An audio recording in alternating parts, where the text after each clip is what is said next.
vajutasin punast nuppu ja käima läks mõtteaine 73. episood. Tere hommikust, õhtust või päevast, sõltuvalt sellest, millal te meid parasjagu kuulate. Mina olen saatejuht Jörgen, minuga on... Mina olen Mats.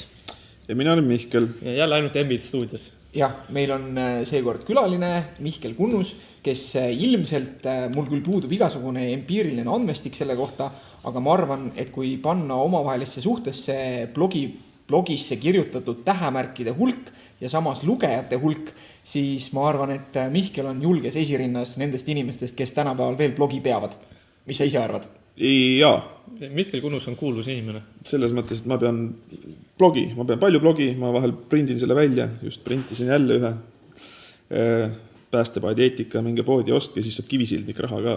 Mina sealt enam ei saa, nii et seda ei pea kartma. Häbematu enesereklaam on meie podcastis alati olnud omal kohal. Just eriti, kui tegemist on külalistega, kellel seda võimalust avaneb harva. Jah, aga ma tahtsin siia vahele torgata, et meid Mihkliga seob ka võitlusspordi taust ja siinkohal tahtsin ma jälle teha enda häbematu enesereklaami. Sellel nädalal algavad Võimlas uued võitlusspordi algkursused. Täna hakkas maasvõitlus peale või siis esmaspäeval, sõltuvalt millal see saade läheb ja millal te seda kuulate. Ja püstivõitlus hakkab siis vastavalt teisipäeval, aga üldiselt on kursustega võimalik liituda veel kahe esimese nädala jooksul, ehk siis juuni keskpaigani, nii et kui leiate, et olete hiljaks jäänud, siis veel jõuate. Vahva. Kusjuures siin ma teeks võib-olla sellise kultuuriloolise märkus, et ma arvan, et minu ja Jörgeni põlvkond umbes niimoodi, paneme võib-olla -5 aastat veel, on üle elanud oma elukäigu jooksul ja oma elukogemuse jooksul ühe kõige kiirema võitluskunstide arengu. Selles mõttes ma mäletan, Jörgen, sa tulid kunagi 10 aastat tagasi, kui ma esimest korda nägin, siis sa 2003. Ja sa pidasid nagu aikidood päriselt heaks võitluskunstiks ja ma mäletan, et mina hakkasin 2000 tegelema kickboksiga, siis ta ei olnudki veel nii-öelda kickboks, vaid täiskontakt karate ja boksikindad olid üldiselt haruldus. See, et olid futid jalas või midagi sihukest, seda ei olnud kellelgi. Ja boksikindad olid tõsine investeering, see oli sisuliselt kuupalk. Seda said ikka vähesed lubada endale ja kui hädiselt see nõkardamine käis ja kui valus see oli ilma varustuseta teha. Aga praegu saab mingi mõnekümne euroga saab juba kindad, mis on paremad kui siis üldse olid. Aga me saame siin nüüd teha võitlusspordi minuti võib-olla, et ma ei tea, härrased, kas te panite tähele, aga Ühendriikides juhtus sensatsiooniline sündmus, kus viimati aastal 1881 ja nüüd siis aastal 2018 toimus litsenseeritud boksimatš, kus ei olnud osalejatel käes kindaid üldse, mingisuguseid. Nii et siis nagu paljaste nukkidega. Paljaste nukkidega.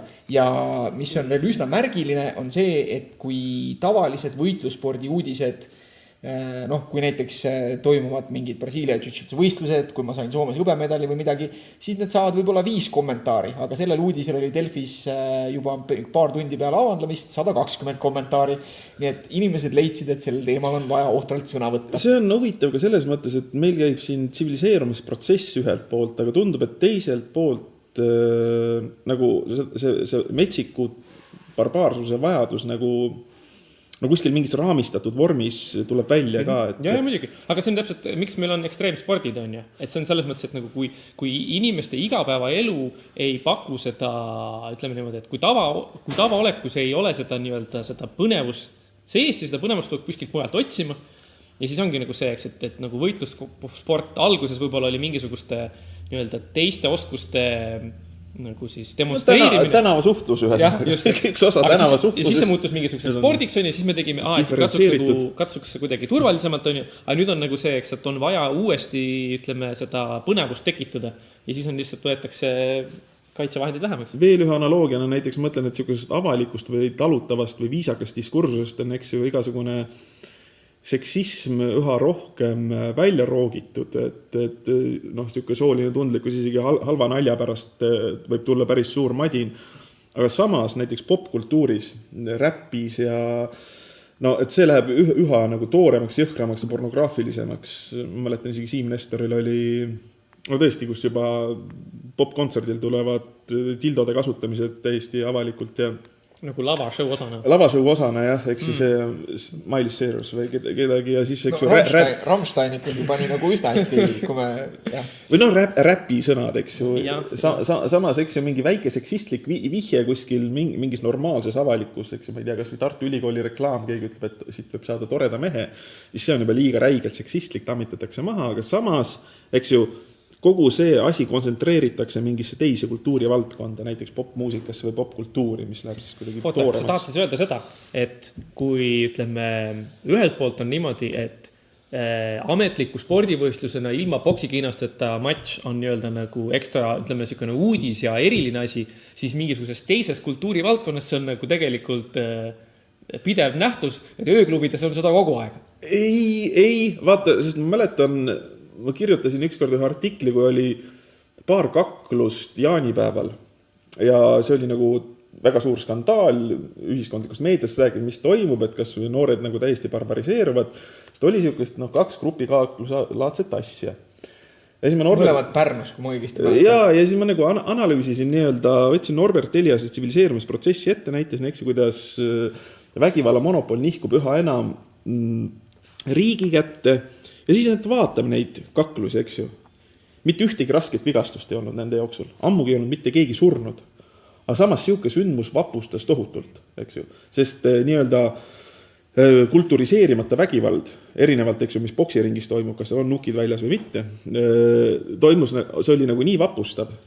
Aga näiteks, kui me võtame kas või meie kultuuriloost Tammsaare romaani Vargamäe perenaine, ei, mitte Kõrbo ja perenaine, eks ju, siis Katku Villu ju, mille pärast ta alguses istus, lihtsalt kaklus jaanitulel ja lõi ühe mehe maha.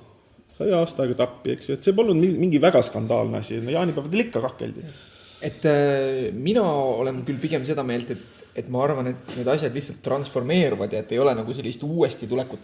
Küll nagu võitluskunstide suhtes, et seda kindlasti, et siin nagu ajalugu ikka 90-ndatel hakkas muutuma ja Eestisse see lihtsalt jõudis 10 aastat hiljem.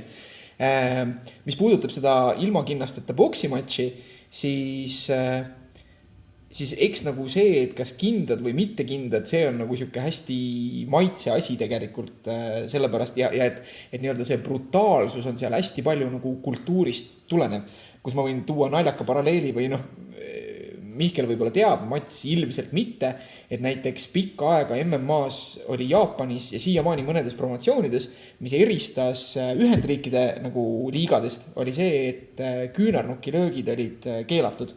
Ja küünarnukilöögid olid keelatud põhjusel, et küünarnukiga löömine põhjustab sagedamini lõikehaava või mingist katkist kulmu või midagi sellist tõenäolisemalt kui siis kinnastatud käega löömine.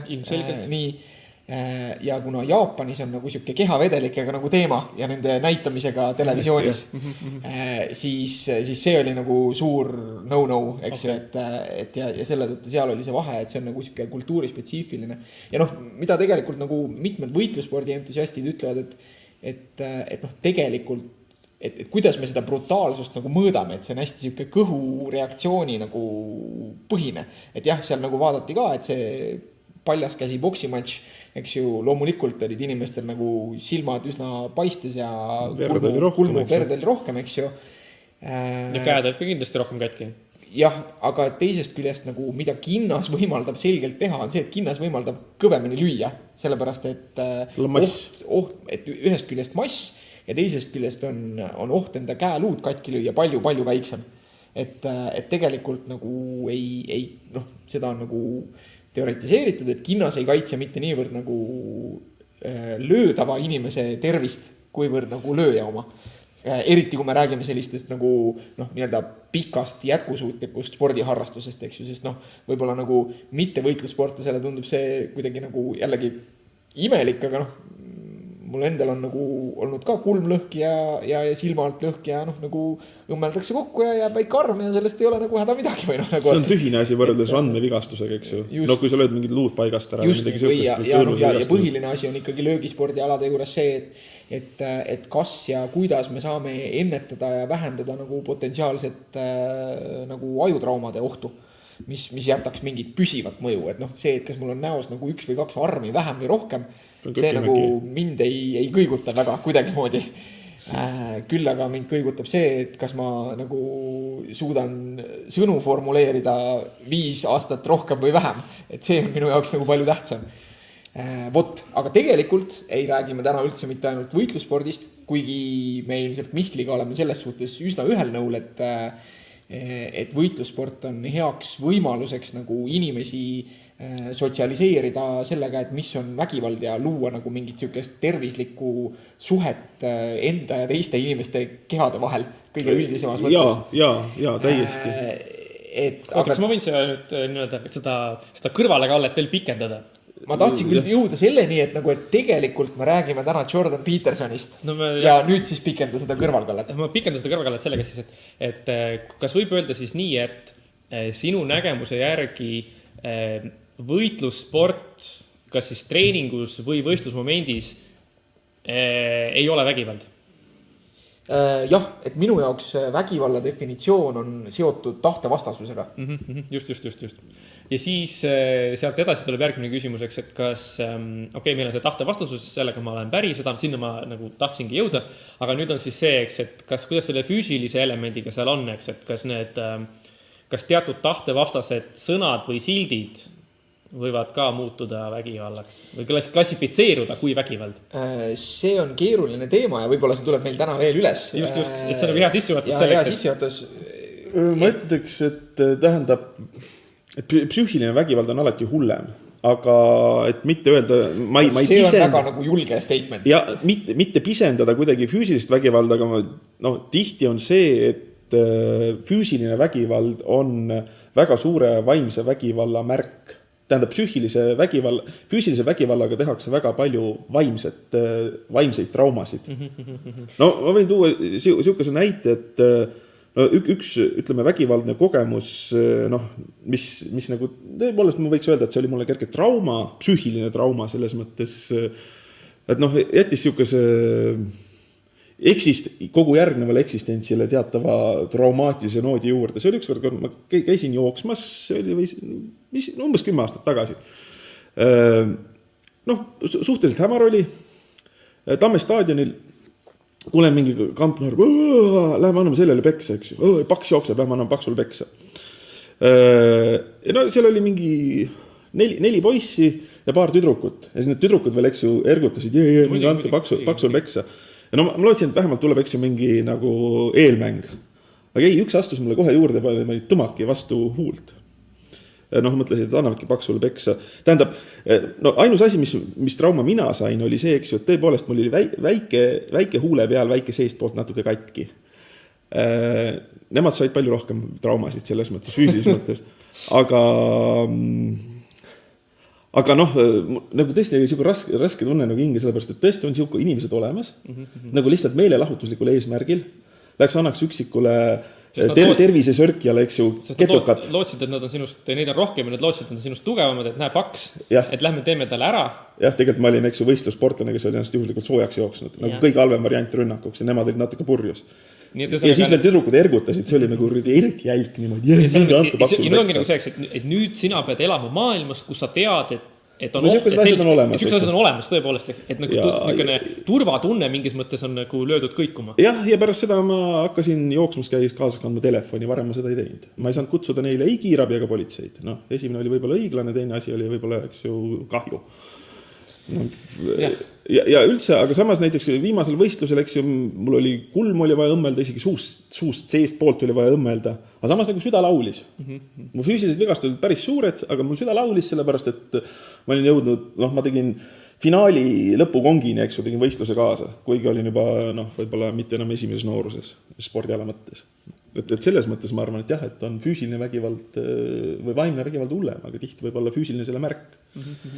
Mina hea meelega ei kasutaks nende kahe asja kohta üldse sama sõna või et ma arvan, et siin on nagu vaja nende vahele tuua nagu põhimõttelist kvalitatiivset erinevust, et ma ei tahaks kumbagi varianti pisendada ja nagu ma olen selles suhtes nagu Mihkliga nõus, et kui me räägime nagu vägivallast selle definitsiooni järgi, mis nagu sisaldab seda nagu tahtevastasust, siis mõnes mõttes võib-olla tõesti ei ole olemas füüsilist vägivalda ilma vaimse vägivallata nii-öelda. Jah, kui sa lähed juurde ja lööd teist, seal on alati nagu see kontrollitunde kadu, seal on valu, need on psüühilised fenomenid iseenesest, eks. Oota, aga okei, nii jätke. Et seal on nagu alati see psüühiline komponent füüsilise juures ka, aga kui juures selle tõttu ma ise ütleks, et pigem saaks argumenteerida selle teemal, et võib-olla on füüsiline vägivald hullem, sest seal on alati need mõlemad komponendid, aga ma ei taha minna mitte de facto sinna. Selles mõttes de facto ma ei taha mitte minna sinna, aga mida tahaks rõhutada, et nii-öelda sellel, mida nimetatakse või peetakse vaimseks vägivallaks. Üks asi on see, et jah, tõepoolest, et me võime ajuskänneris näidata seda, et kui inimesel on nii-öelda emotsionaalselt valus, siis nagu teatud piirkonnad, mis ajus nii-öelda põlema lähevad, on need samad piirkonnad, mis siis, kui talle haiget tehakse. See iseenesest ei ole väga hea teadus. Nagu teha siit sellist järeldust. Kus juures vaata psühholoogia teadus sai väga suure arengutõuke tänu sellele, kui sõjavägi hakkas neid rahastama, just see, kuidas paremini piinata, mõjutada vaenlast, eks ju, ja teda murda, eks ju, sest asi on selles, et tikud küüna alla ei mõju nii hästi näiteks, kui seal mõningad psüühilised protsessid. Aga mis sealt üldiselt praeguseks on välja tulnud, on ju see, et kui inimest efektiivselt piinata, siis ta räägib sulle kõike, mida ta arvab, et sa tahad kuulda. Ja. Aga mis ei ole absoluutselt ilmtingimata alati tõde või vajalik või et seal nagu efektiivse piinamisega suureneb tegelikult see müra hulk niivõrd, et see on muutunud nagu äärmiselt, on nagu nii-öelda, et on tõestatud, et see on, et efektiivne piinamine ei suurenda antava info usaldusväärsust.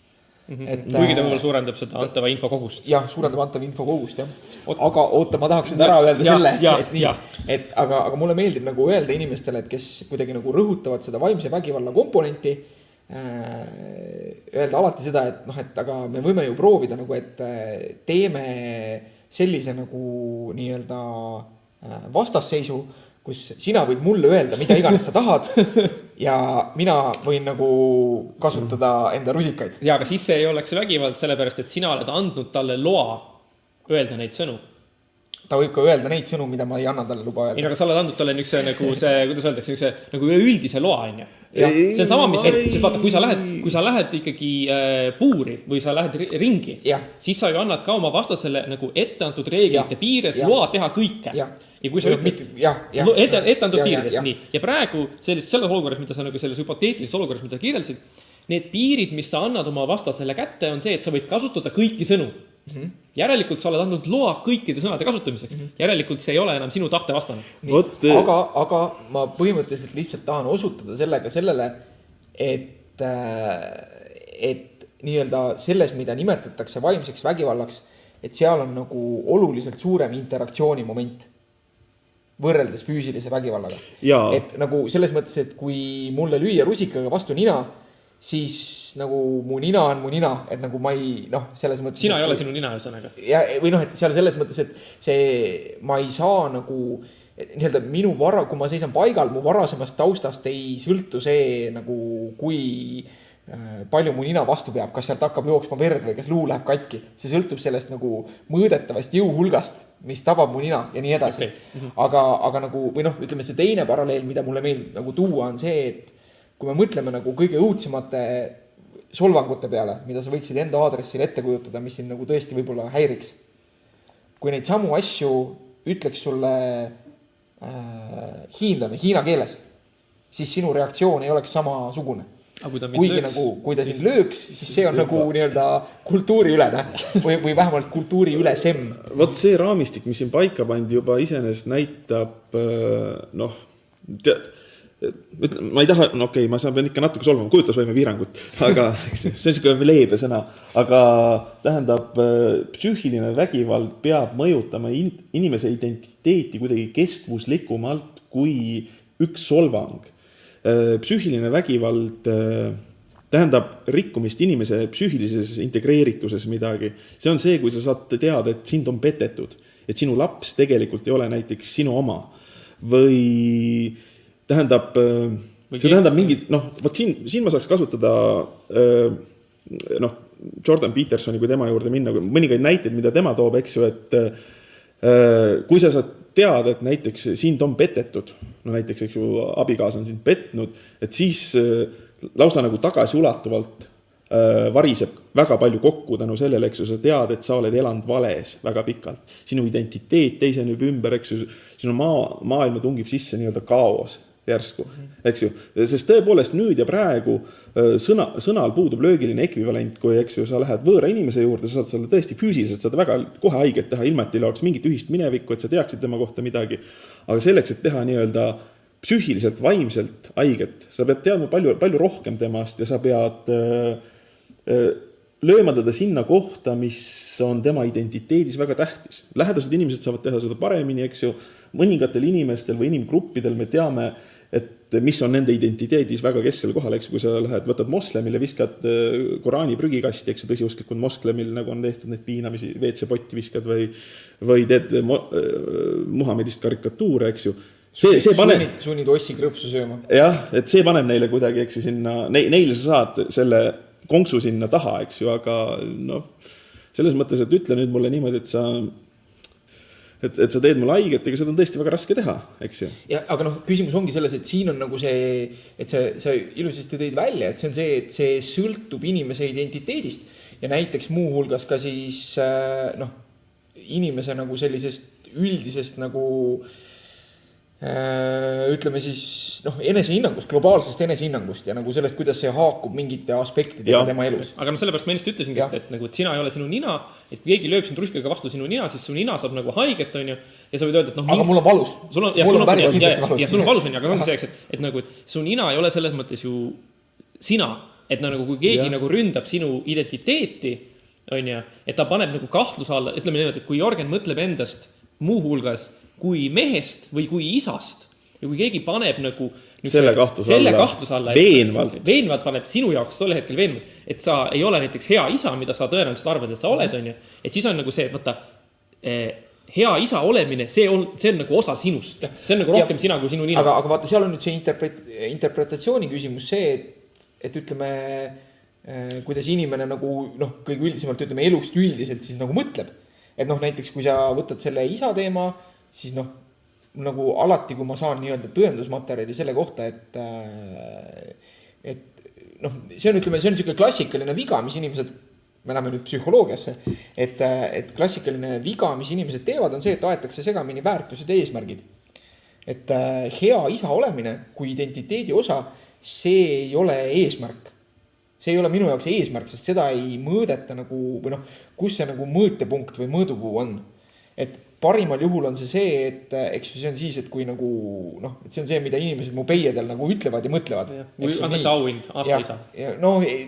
See ei oleks, kas teab, okei, see on nagu mingi mõõdupuu, aga ütleme, kuna see on nagu siuke, et ma ei tea, kui hästi te kohe nagu selle lahti ampsate, aga lihtsalt öelduna on see, et eesmärk on sihtpunkt, väärtus on vektor. Ja see point on nüüd selles, et kui sa saad teada, et sa ei ole enda vektoril või et sa ei ole seal olnud näiteks viimased 10 aastat, siis kui see on sinu jaoks oluline vektor, siis nagu nii-öelda ainus, mida sa saad teha, ja see on mõnes mõttes see, mis haakub ka Petersoni materjaliga, on see, et sa ütled, et nüüd ma tean seda ja ma sätin nagu kompassi uuesti paika ja kus iganes ma siis olen, ma nüüd võtan uuesti kursi sellele vektorile. Nii. Ja sellisel juhul ka ütleme, et kui eeldusel, et kui inimesel on selline arusaam, eks ju, ma ei ütle, et ma suudaksin seda võib-olla päriselt teha või et aga vähemalt mulle meeldib mõelda, et ma mõtlen enda väärtustest sellel viisil, siis kaob ka see võimalus näiteks läbi selle identiteedi osa mulle haiget teha. Sest nagu tuues välja midagi, et ma olen kuidagi eksinud või nagu see, et tuua Mihkel, sina ütlesid, et see, et sa oled elanud vales, mis siis?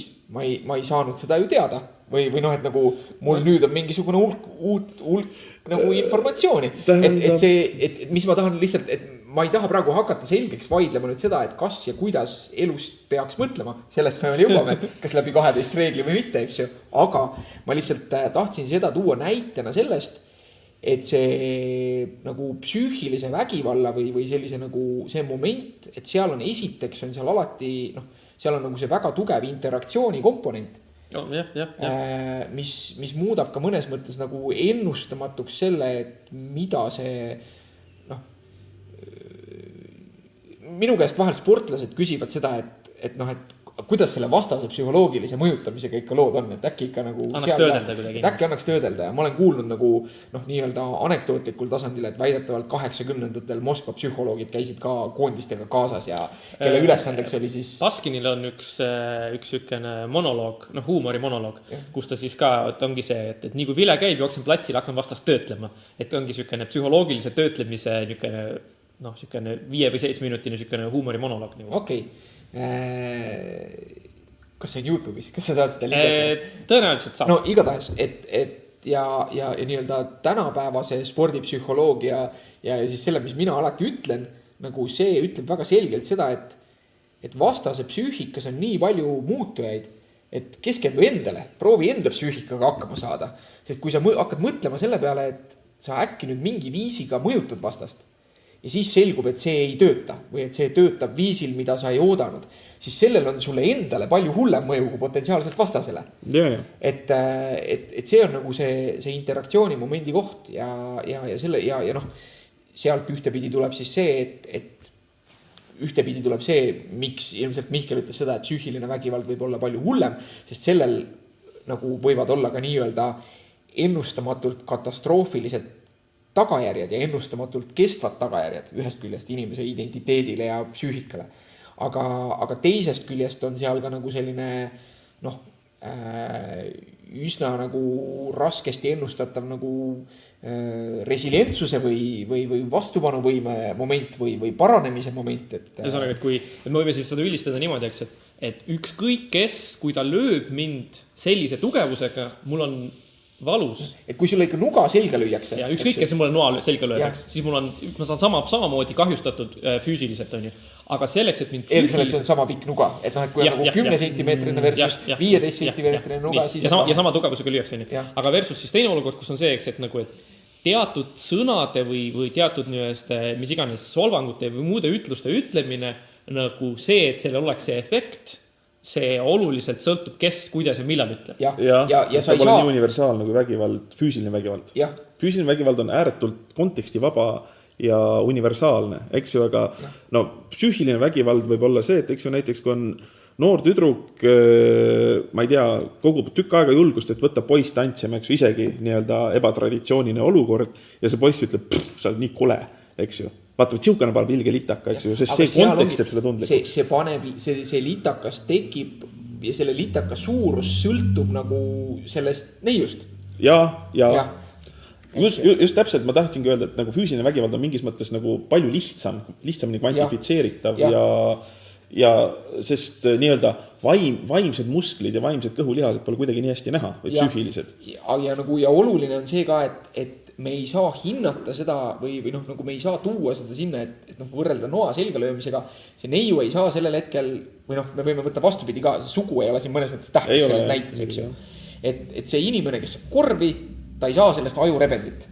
Nii, eks ju, ta ei saa sellest ajurebendit. Aga see on hingerebendi. Aga see on juba nagu sügavalt dualistlik ja siin nüüd nagu võib-olla meie vaated lähevad kuulajad. See oli metafoor. Meie vaated. Meie vaated, mitte meie vaatajad. Ta võib saada hingehaava trauma, millest ta ei paranegi. Mis määrab tema elu saatuse? Ei, kui ta leiab endale hea psühholoogi, ütleks siin kohal. Oota, aga ma tahaks korra nüüd, kuidas öelda, tulla tagasi selle juurde, mida sa alguses ütlesid, et nagu, et ütleme, et kui me nüüd oleme mingil määral ära kirjeldanud ja jõudnud ühel nõul selle osas, et mis on selle psühholoogilise, füüsilise vägivalla erinevused, et sina tahtsid öelda, et need erinevused on nagu täiesti nagu niimoodi, et on tegemist kahe erineva asjaga, et nad on nagu niivõrd kvalitatiivsed erinevad, et need ei olegi enam see sama asi. Need võivad eksisteerida koos. Ja see võivad koos juhtuda. Ütleme niiviisi, et ma arvan, et see ongi see, et selleks, et nagu lihtsustada, ütleme, ma kasutan seda sõna, sest praegu nagu pole paremat sõna, eks ju, selleks, et lihtsustada vastupanu vaimsele vägivallale, peaks seda klassifitseerima erinevamna. Sest juba seetõttu, et ma arvan, et ja me jõuame selleni ka kindlasti veel täna, et keel on oluline, eks ju, et keel on oluline. Ma arvan, et see, et me kasutame selliseid väljendeid nagu hingehaav või et katkine inimene nagu psüühilise trauma kohta, ma arvan, et selliste väljendite kasutamine tegelikult võtab nendelt nii-öelda ohvritelt agentsust ja võimet nagu otsida vastupanu ja paranemisstrateegiaid.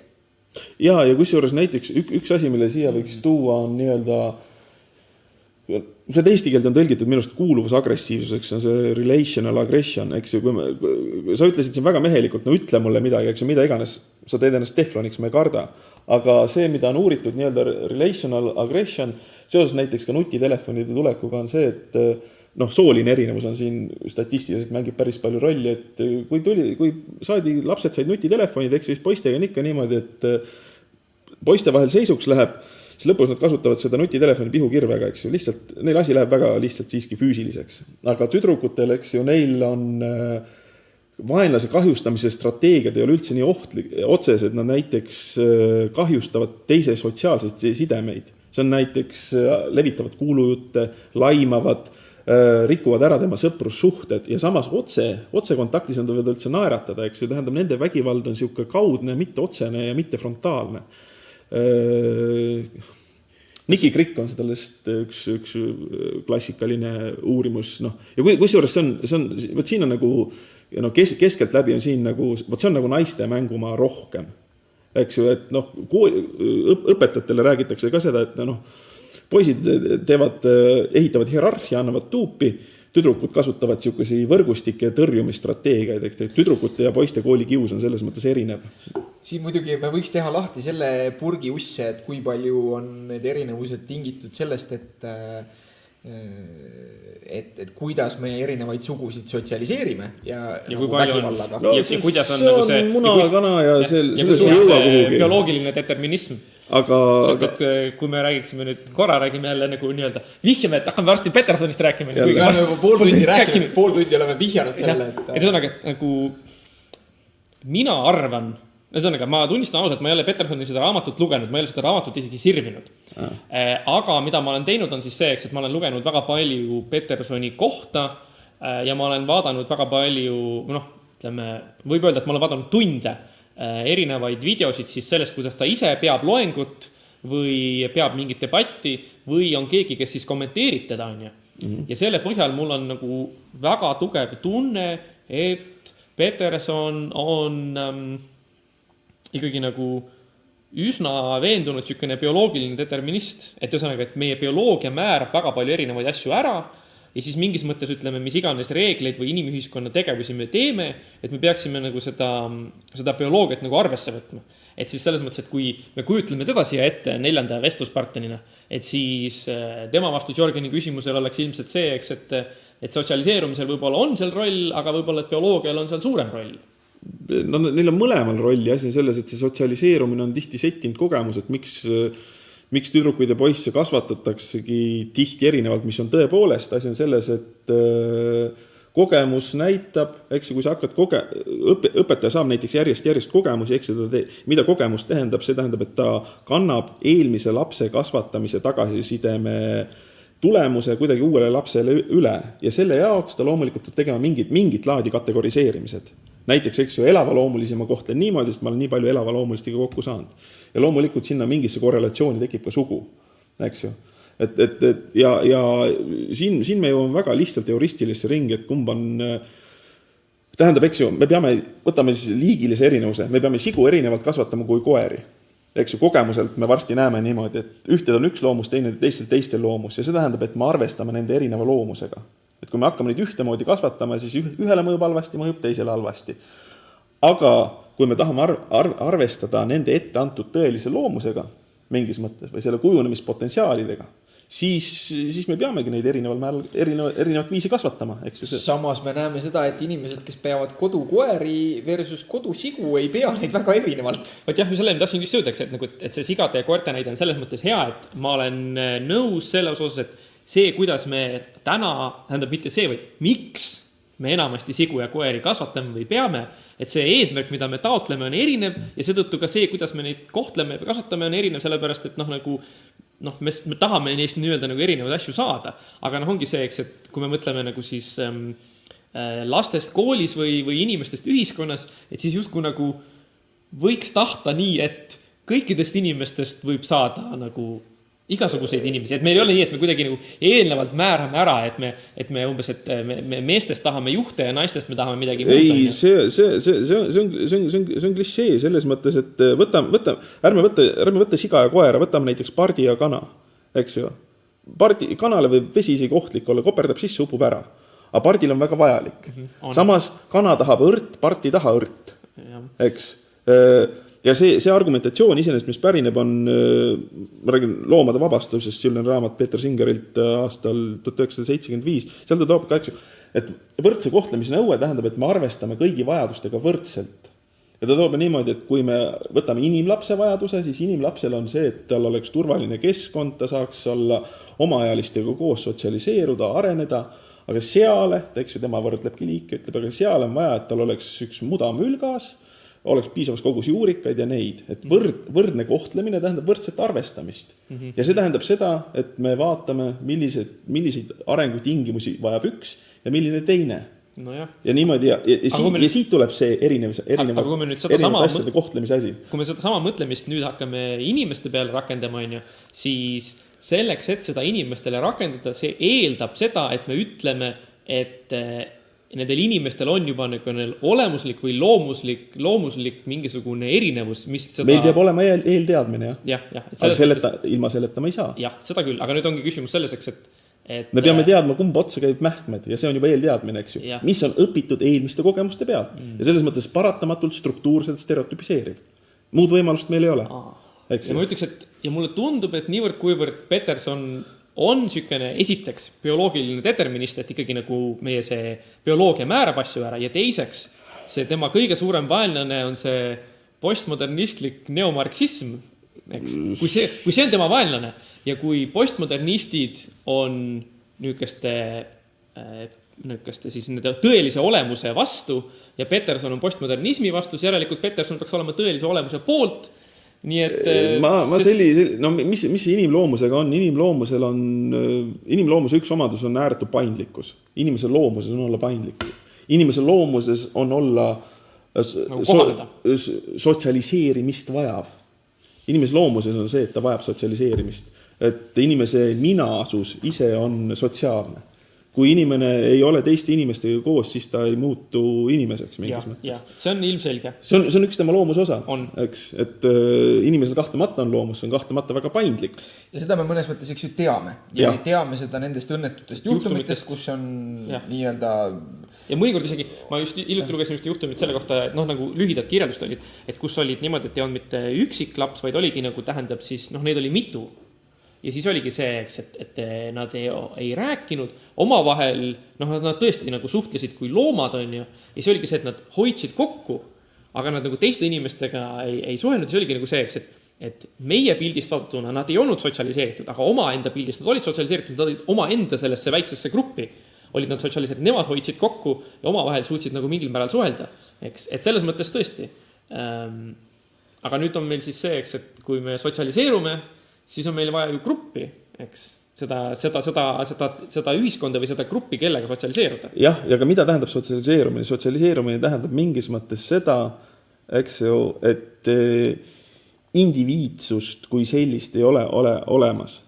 Eks ju, need on mingis mõttes vastandlikud mõisted. Sest mida tähendab individus? Ladina keeles tähendabki jagamatu. Sotsiaalsus tähendab konkreetselt see, et mingi asi on jagatud. Eks ju, minasus on jagatud, meie teadvus on jagatud, meie keel on jagatud. Eks ju, näiteks keel, mis kujundab meie mõtlemist kõige rohkem, kõik sõnad, mis me kasutame, on vanemad kui mina. Me võtame need eelmiselt põlvkonnalt ja me võtame selle... No enetes on uus sõna. Ja need tähenduspilved, kusjuures, on alati suuremad, kui mis tahes üksik kasutaja suudaks hoomata.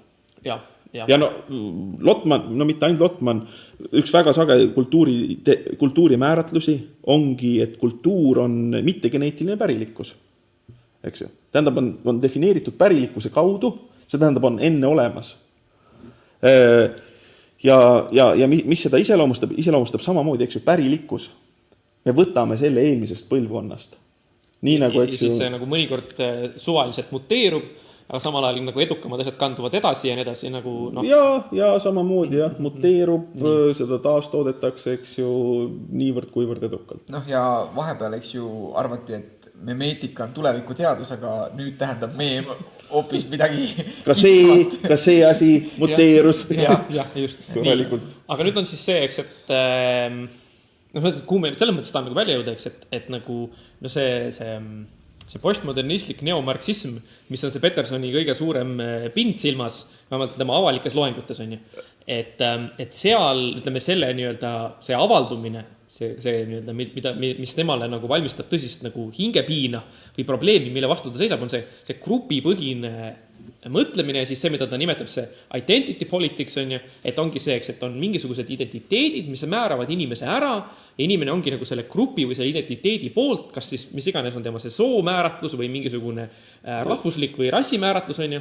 Ja see on see, mille vastu ta nagu on ja tema ongi selle indiviidi poolt.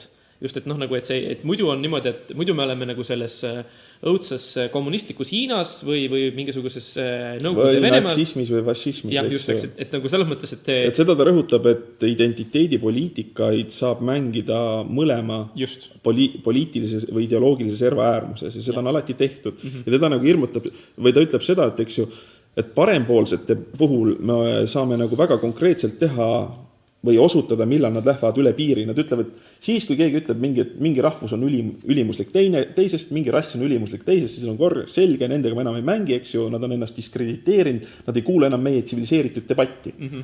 Aga, eks ju, et ka vasakult saab minna üle ääre, aga seda on raske märgata, sellepärast, et kõik nõustuvad sellega, et igal indiviidil peaks olema võrdsed võimalused, eks ju, kedagi ei tohi diskrimineerida, aga see kasvab üsna märkamatult üles võrdsete tulemuste tagajamiseks, eks ju, võrdsete väljundist. Ja siis ta ütleb, et see on see koht, kus tuleb tõmmata kriips, eks ju, et kui siukese märksõnu kohtate, siis vasakpool on läinud üle aru, sest üle piiri, sest on arusaadavalt, et siis on tegelikult hakatakse jälle diskrimineerima kedagi. Just. Ja selles mõttes, et kui nüüd nagu natukene, ma ei tea, ütleme siis utreerida veidikene, siis võiks öelda, et näiteks Nõukogude Liit oli mingis mõttes nagu näide sellest, kus püüti teha olukorda, kus nagu kõik inimesed oma tulemuselt oleksid võrdsed, et nagu ehitada seda ühte Nõukogude inimest, et nagu tähendab kõiki inimesi suruda sellesse kasti ja selles mõttes see oleks nii-öelda siis näide sellest Petersoni suurimast õudusunenäost. Nad uuriski totalitarisme väga palju. Just. Nii, Jörgen tahtis. Ma tahtsin öelda, et võib-olla me peaks natuke rääkima sellest, et kes on Jordan Peterson ja miks me temast räägime. Kes ei tea, see guugeldagu varem kiiresti, sellepärast, et sellest on nii palju räägitud, eriti minust lääne meedias. No ma võin teha niisuguse väikse sissejuhatuse, et ta on Toronto ülikooli psühholoogia professor või nüüdseks võiks öelda, et oli sellepärast, et viimase 1,5 aasta jooksul on tema nii-öelda põhiülesanneteks saanud avalike loengute andmine, erinevatel debattidel osalemine ja igasugused muud tegevused. Bestselleri kirjutamine. Teda on jah, selle aasta alguses ilmus jah temalt siis 12 Rules for Life, An Antidote for Chaos, mida on müüdud juba praeguseks üle 1,1 miljoni eksemplari. Tähendab, ta on täielik totaalne bestseller, jah. Ja tema videoloengud on ka nagu üli vaadatud. Tähendab, isegi niisugustes täiesti peavoolu väljaannetes nagu New York Timesis on teda nimetatud hetkel lääne kõige mõjukamaks avalikuks intellektuaaliks. Ma ei tea, kas on mõnda võrreldavat kuju lähiminevikust, kellega teda võrreldad? Kas võiks öelda, et ta on nagu, ma ei tea, kas Fukuyama oli kunagi nii tegi? Billy Grahamiga on võrreldud, eks ju, kel oli Dawkins. Ma ise mõtlesin seda sama, et kas 10 aastat tagasi oli Richard Dawkins umbes samasugune. Aga tähendab, juurde on tulnud sotsiaalmeedia, mis on andnud ilge pungi ja YouTube, tehnoloogia. Me jõuame selleni, et miks me temast ka räägime või miks mina tahan temast rääkida, ütleme niiviisi. Mis sul valetub, Jörgen? Räägi. On see, et mis teda eristab näiteks Dawkinsist minu arvates, on see, et minu arvates või mulle jääb mulje tema nagu loengute ja käitumispõhjal, et ta nüüd justkui teadlikult mingil määral kasutab enda populaarsust ära mingisuguse enda kindla kuidas nüüd öelda? Agenda. Jah, ütleme siis agenda nagu edendamiseks. Mis nagu, ütleme, kui me Dawkinsi puhul saame rääkida, et see on nagu ateism üldiselt. Ja see on aga nagu, ta oli ka agenda, tal on agenda. Et see on agenda, aga see agenda lähtub otseselt nagu ütleme mingisugusest tõenduspõhisusest. Siis mulle tundub lihtsalt, et Peterson ja mis on nagu minu jaoks isiklikult see koht, kus ma nagu kaotan nagu mõnes mõttes usalduse või nagu mingisuguse mõtte vastu, on see, et kui ta hakkab nagu ütleme, et manipuleerima andmetega sellel eesmärgil, et paremini edendada enda agenda. Ütleme siis niiviisi, et ta nagu hakkab teadlikult kasutama populismi, sest ta näeb, et populism töötab. Et selles mõttes, et, nagu, et kuigi ta nagu, ütleme, ta ikkagi on selles mõttes akadeemiline inimene, ta lihtsalt ei tänane WTF võib olla see, et meie akna taga üks härrasmees urineeris vastu majaseina. Küllap oli vaja. Ühesõnaga, et nagu kui tuua nüüd hästi halb võrdlus, et siis on nagu see, et kui Trump lihtsalt nagu pritsib mingisugust suvalist jama ja teavet ja ütleme jampsi, eks, eesmärgiga võita mingit populaarsust on ju, et siis Peterson ikkagi on selles mõttes, et ta ikkagi on ju, ta on intelligentne inimene, ta enamasti ikkagi nagu vähemalt esitleb ennast selliselt, et ta nagu laskub mingisse ratsionaalsesse debatti, ta on võimeline nagu sisukaks diskussiooniks ja siis ongi siis see, eks, et selles mõttes see, mida sina, Jörgen, kirjeldasid, et ta nagu mingis mõttes natukene pigistab silma kinni või et nagu manipuleerib tõega või et ütleme, esitab natukene mööda, on isegi võib-olla selle võrra veelgi ohtlikum, sest et jääb kuvand, et ta on nagu hästi põhjendatud ja hea alusega. Ja see on nagu see asi, mis... Mul on tunne, et Jörgen... Teeb liiga. Ei, mitte ei tee liiga, vaid Jörgen võtab teda natuke nagu teadlast. Aga Peterson on eelkõige psühholoog. Ja kusjuures, mida ta ise... See nüüd oli, kas see oli solvang, et nagu psühholoogia on ju teadus või ei, vaata, praktik. Tähendab, sinu reaktsioon kusjuures kinnitas minu seda, sellepärast, et eks ju, psühholoog võib olla akadeemiline teadlane, kes tõesti teeb teadust ja väga ranget empiirilist teadust akadeemilistes ringkondades, mida tehakse, aga tema on kliiniline psühholoog, ta on praktik ja seal ta ütleb, eks ju, ta on seda käsitlenud ka, et kas see on teadlane või mitte, et ütleb, ei, seal on märksa suurem osakaal on nii-öelda inseneri rollil, eks ju, ta on märksa rohkem nagu insener. Tal on nagu töötav masini ees, ta peab seda parandama, tal ei ole kõiki andmeid, ta ei saa toetuda tõsikindlusele, eks ju, ta peab nüüd ja praegu selle asja ära parandama, aga mis asi on akadeemia või teadus, see on see ruum, mis lahutab ennast konkreetsest ajalisest kiirest vajadusest ja saab tõsikindlalt ajada taga asju, teha nii-öelda, me võiks öelda, et üks on arst, teine on meditsiiniteadus, eks ju. Aga kas tal ei ole reegel selle kohta? Kas seal raamatus ei ole mingisugune reegel umbes, et tegele sellega, mis on tõene, mitte see, mis on nagu nii-öelda pakiline? Ta ütleb, et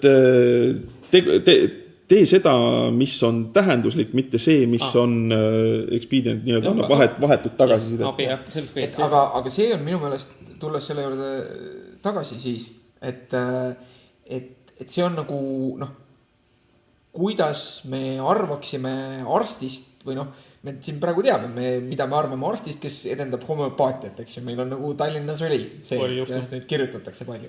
Või see on nüüd äärmuslik näide, eks ju, ma ei võrdle siin nagu seda, mida nagu Peterson kohati ütleb nagu täieliku psühholoogiaga, aga see nagu... See on nagu sul on tunne, et ta kuritarvitab mingis mõttes oma seda avaliku intellektuaali positsiooni ära. Jah. Ja kuna ta on psühholoog, siis see nagu läheb sulle eriti korda. Jah, võib öelda nii. Okay. Aga ma küsin vastu, Jörgen, sinu käest. Et kui sa saad $85,000 kuus annetustena ja see on siis arvestamata kõik igasugused esinemistasusid ja arvestamata kõiksuguseid tulusid sellest raamatust, et sa oled ennast nii kuulsaks rääkinud. No ma arvan, et $3 ikka ühe raamatu pealt saab. Et siis nagu, kas sina ei oleks valmis natukene nii-öelda tegema järelandmisi, et lihtsalt neid tulemusi saavutada? $85,000 kuus. Kusjuures see oli üllatuslik, ta ei plaaninud seda ja nagu ta ise on ka öelnud, eks ju, et kui sa läheksid võtma laenu äriplaaniga, siukesega, et ma plaanin võtta 2000 korralise kontserthalli või mitme tuhande istekohaga ja hakata sealt rääkima lugusid vanast testamendist, eks ju, siis andke sellele mehele psühhootikuma, eks ju, kiiresti. Et see ju üllatas teda täielikult, jahmatas tegelikult see edu. Ja see et sihukest asja ei annaks planeerida. Aga noh, nagu see ongi, ma arvan, et see on talle nii-öelda pähe löönud. Kui me saame, ja tulles selle juurde, mida Mats ütles, seda, mida mina inimestest arvan ja nii edasi, et seda ei saa panna talle pahaks. Nii-öelda, küll ma pean tunnistama seda, et kui nagu Petersoni kuulata, tema jaoks on nagu väga oluline, et tema maailm vähemalt sellisena, nagu ta seda esitab, on nagu väga selge. Tal on nagu oma nagu selge visioon inimpsüühikast, sellest, kuidas see töötab. Ja mingis lähenduses kahtlemata. Mingis tähenduses ja tema nagu selles lähenduses. Enda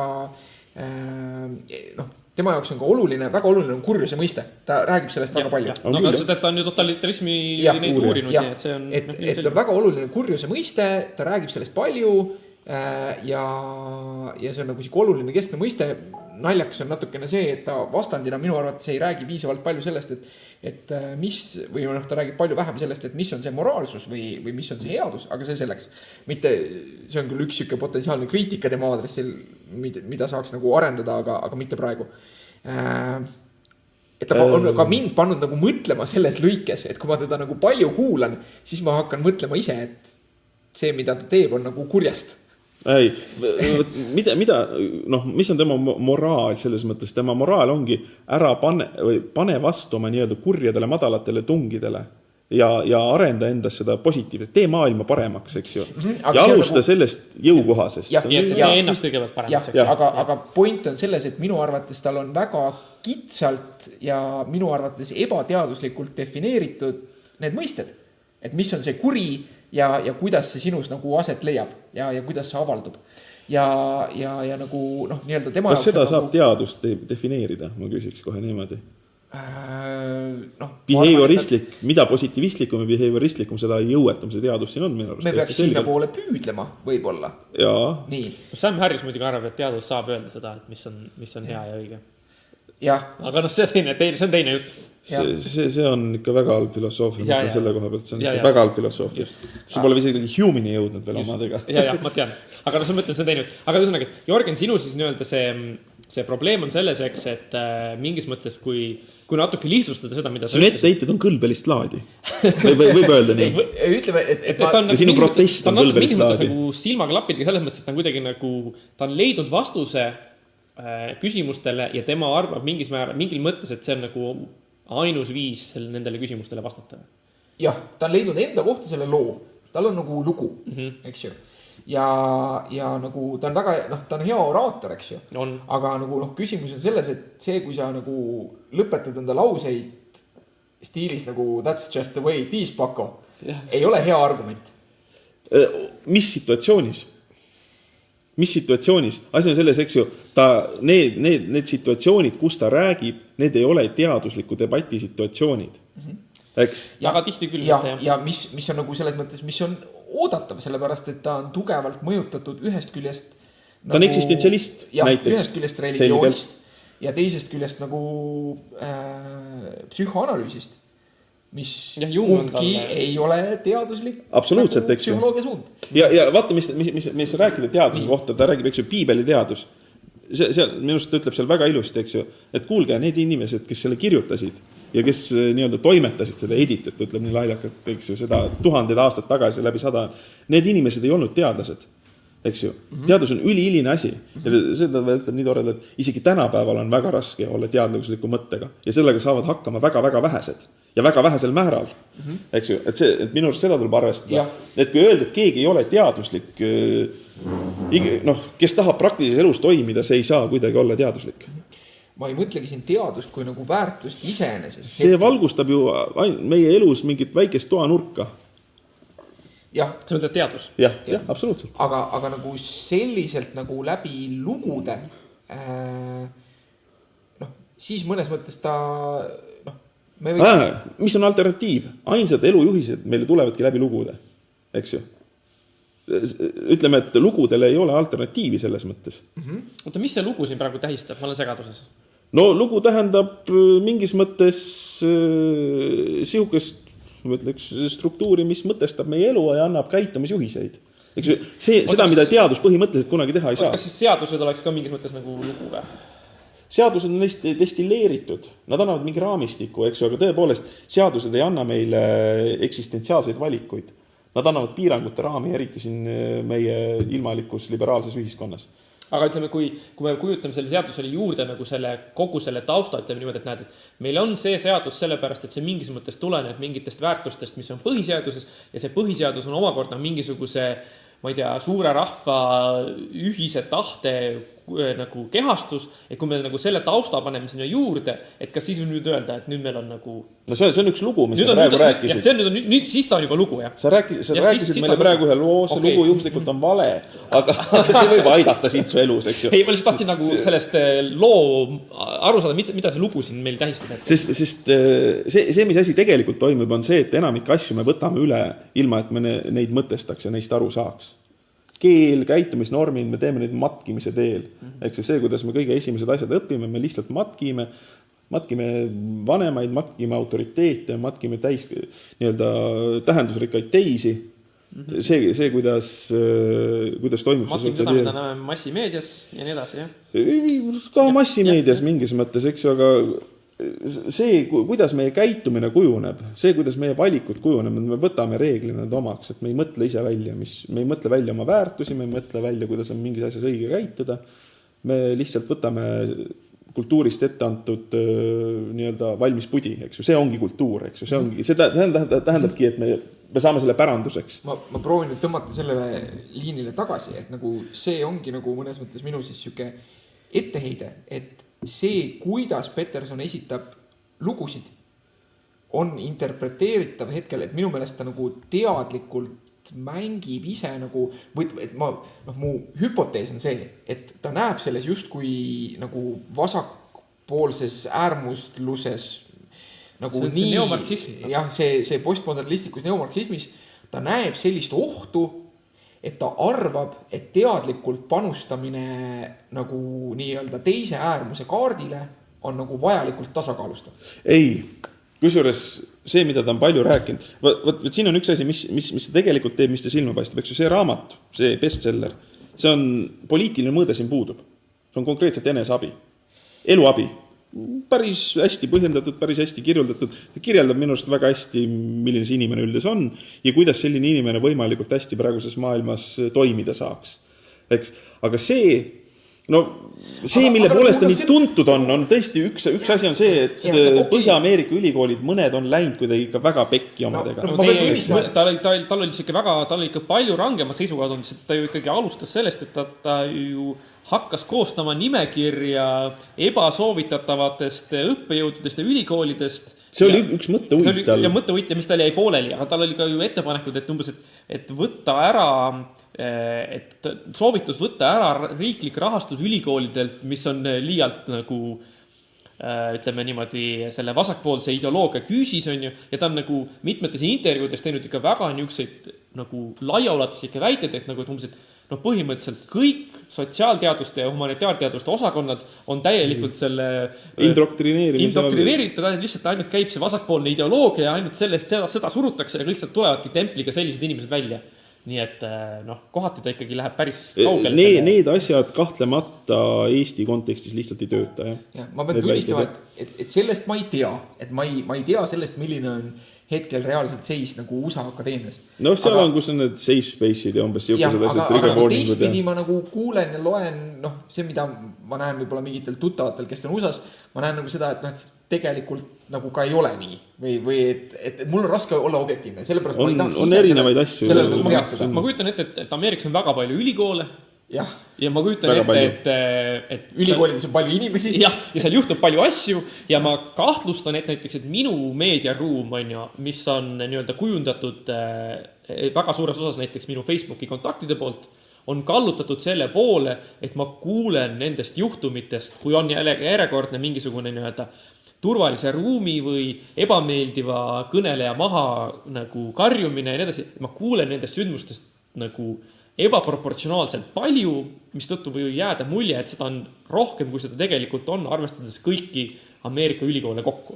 Võib-olla, eks ikka on see, et hakatakse parandama neid kohti, mis nagu eriti tugevalt valutavad. See on ilmne. Ja teiseks, üks asi on see, et üks assistent näitas oma loengus, eks ju, see Wilfrid Lauri juhtum. Aga see oli ka just Kanada ülikoolis? Jah, kus näitas Jordan Petersoni videost ühte klippi, eks ju, ja siis see assistent kutsuti välja, eks ju. Et sa tekitasid selle vaenuliku õpikeskkonna, et see on sama hea kui Hitleri video näitamine ilma kommentaarideta, eks ju, et tõepoolest siuke teatav. Inimene nutma. Täiesti jõudne minu meelest. Ja see on nagu, see on küll, et järelikult seal on, sest paljud asjad tõesti nagu meie ülikoolides tunduvad täiesti mõeldamatud. Et siuke asi saaks juhtuda. Näiteks keegi hakkab loengut pidama, siis tuleb mingi kamp üliõpilas ja ütlevad, tema ei tohi tulla meie ülikooli loengut pidama. See on kuidagi veider. Aga ütleme, kui me nüüd selle sama juhtumi võtame, et õppejõud näitas klippi sellest, kuidas Peterson pidas mingit debatti, sest et ta tahtis seda kasutada illustreeriva materjalina sellele teemale, millest loengus räägiti. Ja siis ülikool reageeris, kutsudes selle õppejõu vaibale ja öeldes, et näed, et see tekitasid vaenuliku õppekeskkonna. Aga mingis mõttes see reaktsioon on ju siis nii-öelda märk sellest, mille vastu Peterson ise seisab, sest Peterson räägibki sellest, et näed, et mis on halb on see, et on see grupi identiteedipõhine mõtlemine, see, et grupid on ainult see hierarhia ja üksteise nagu siis see rõhumine ja rõhujad tahavad seda rõhumise alt välja saada ja siis on nii-öelda see saab toimida ainult mingis mõttes nagu nende võimupositsioonide ümberpööramisel või vastu rõhumiseseks ja näed, et see ongi märk sellest, et siin on mingisugused inimesed, kes tunnetavad ennast grupina rõhutuna ja siis nüüd, see on nagu see on karistus kõikidele nendele, kes ohustavad seda grupi identiteeti. Jah, millest ta on siin rääkinud, eks ju, kui ta kasutab sõna marksism, mida ta tegelikult konkreetselt markeerib sellega? Ta markeerib sellega suhtumist, et maailma põhikategoriseerimisviis on rõhutud ja rõhujad, eks ju. Nii, see on meie nii-öelda epistemoloogiline atribuutika. Järgmine asi, mis teha tuleb selgelt kindlaks teha, kes on rõhujad ja kes on rõhutavad, eks ju. See, et siukest asja ei ole, see on võimatu, sellepärast, et on rõhujad ja on rõhutavad. Vahemärksel tuleb öelda seda, et marksismi üks nagu elemente on tõesti see klassivõitluse nagu idee, seletamaks inimühiskonda ja inimsuhteid, et see on asi, mis on marksismis sees, aga marksismis on veel väga palju teisi asju. No see on absoluutselt loomulikult, eks ju, et see, kui ta räägib, see postmodernistlik marksism, see on väga spetsiifilise tähendusega tal, ma ütleks, väga halb, lohakalt valitud mõistestik, see võiks olla palju paremini defineeritud, aga see suhtumine või osutus, mis ta sellega teeb, on üsna hästi arusaadav. Aga kui me vaatame maailma, ma ei tea, kui palju seda Eestis on, aga ütleme selles mõttes, et mina olen nagu peaaegu igas mõttes, peaaegu igas grupi identiteedis, mida ma suudan välja kujutada, ma olen peaaegu alati olnud nagu selles enamuses või nagu selles positsioonis, et nagu mina olen nagu see vaikiv, eks, et ma olen valge mees hetero, on ju.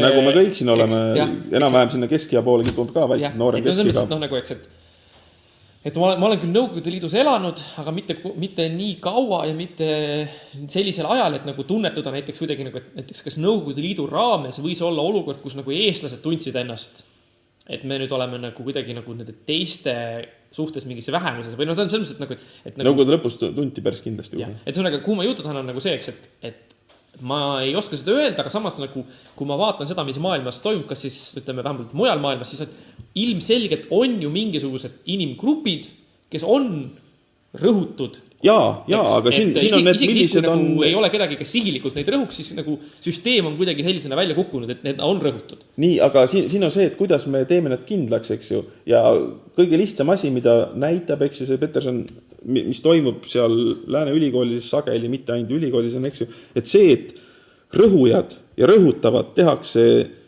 kindlaks nii-öelda kaasasündinud tunnuste põhjal, eks ju. Et selle nii-öelda rõhu ja hierarhia tipus on just valge, keskealine heteromees. Et see on ilmselgelt kõige rõhujam. Mis iganes positsioonist aga tegelikult ei ole, eks ju. Ja siis läheb nagu allapoole, sealt on, eks ju, värvilisus annab sulle kindlasti ohvripunkte juurde, mitte konventsionaalne seksuaalsus annab sulle kindlasti ohvripunkte juurde, füüsiline puue annab sulle kindlasti, annab kindlasti ohvripunkte juurde. Ja noh, lõpus läheb muidugi asi naljakaks sellepärast, et kui sa oled näiteks ühe jalaga lesbiline valge või teiselt poolt sinu vastu on vaesest perekonnast pärit mustanahaline naine, eks ju, kumb on rohkem rõhutud ja see läheb väga keeruliseks võib minna seal. Seda keeruliseks asja kutsutakse, eks ju, siis intersektsionaalsuseks. Aga tähtis on ikka see, et see põhiopositsioon on sama. No ma ei tea. Aga minu meelest nagu, kas see karikatuursus nagu päriselt tõesti on kuskil või isegi kui on, siis kas mitte need ei ole nagu mingid väga marginaalsed seltskonnad ja nii-öelda nagu Vaat seda on tõesti nagu raske uskuda, aga mõningatest andmestikust tundub, et on, eks ju. See, milliseid seadusi vastu võetakse, eks ju, see kajastub seal või. Aga teiseks näiteks võtame ühe niisuguse konkreetse juhtumi, kus on siis nagu see Ameerika näitel oli siis siin mõni aeg tagasi oli see WC-de küsimus, on ju. Et ühesõnaga, nagu tavaliselt avalikud WC-d on siis jaotatud sugude põhjal binaarselt 8, on meeste oma ja naiste oma, on ju.